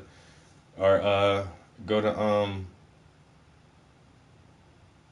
Petra in Jordan. Petra, Jordan. See, I don't know about them shits, man. I gotta get up on that shit. But yeah, so we got a lot done on this piece. Even had to pull the maul stick out because the canvas is so wet. I cannot work anymore on it right now. So I will set this to the side, let it dry. Did have a challenge winner this morning. Congratulations to Dark Trenton for answering the question correctly. So I will start on a free drawing giveaway. And so the next piece, what we're going to work on, I could work on one of the skull pieces until this dry. It may take like a day or two to dry. Those bricks, I put a lot of paint on those. Those bricks are really heavy, so it is going to take a minute to dry. I will work on something else until then, But once again, guys, just appreciate everybody chilling with me. All the good vibes, the great conversation, all the little debates we had this morning about the news that we listened to, and what else we listened to. I can't remember what we listened to today. Oh, I listened to a little bit of science and futurism with Isaac Arthur. So it was a pretty good time. Peace. Until next time.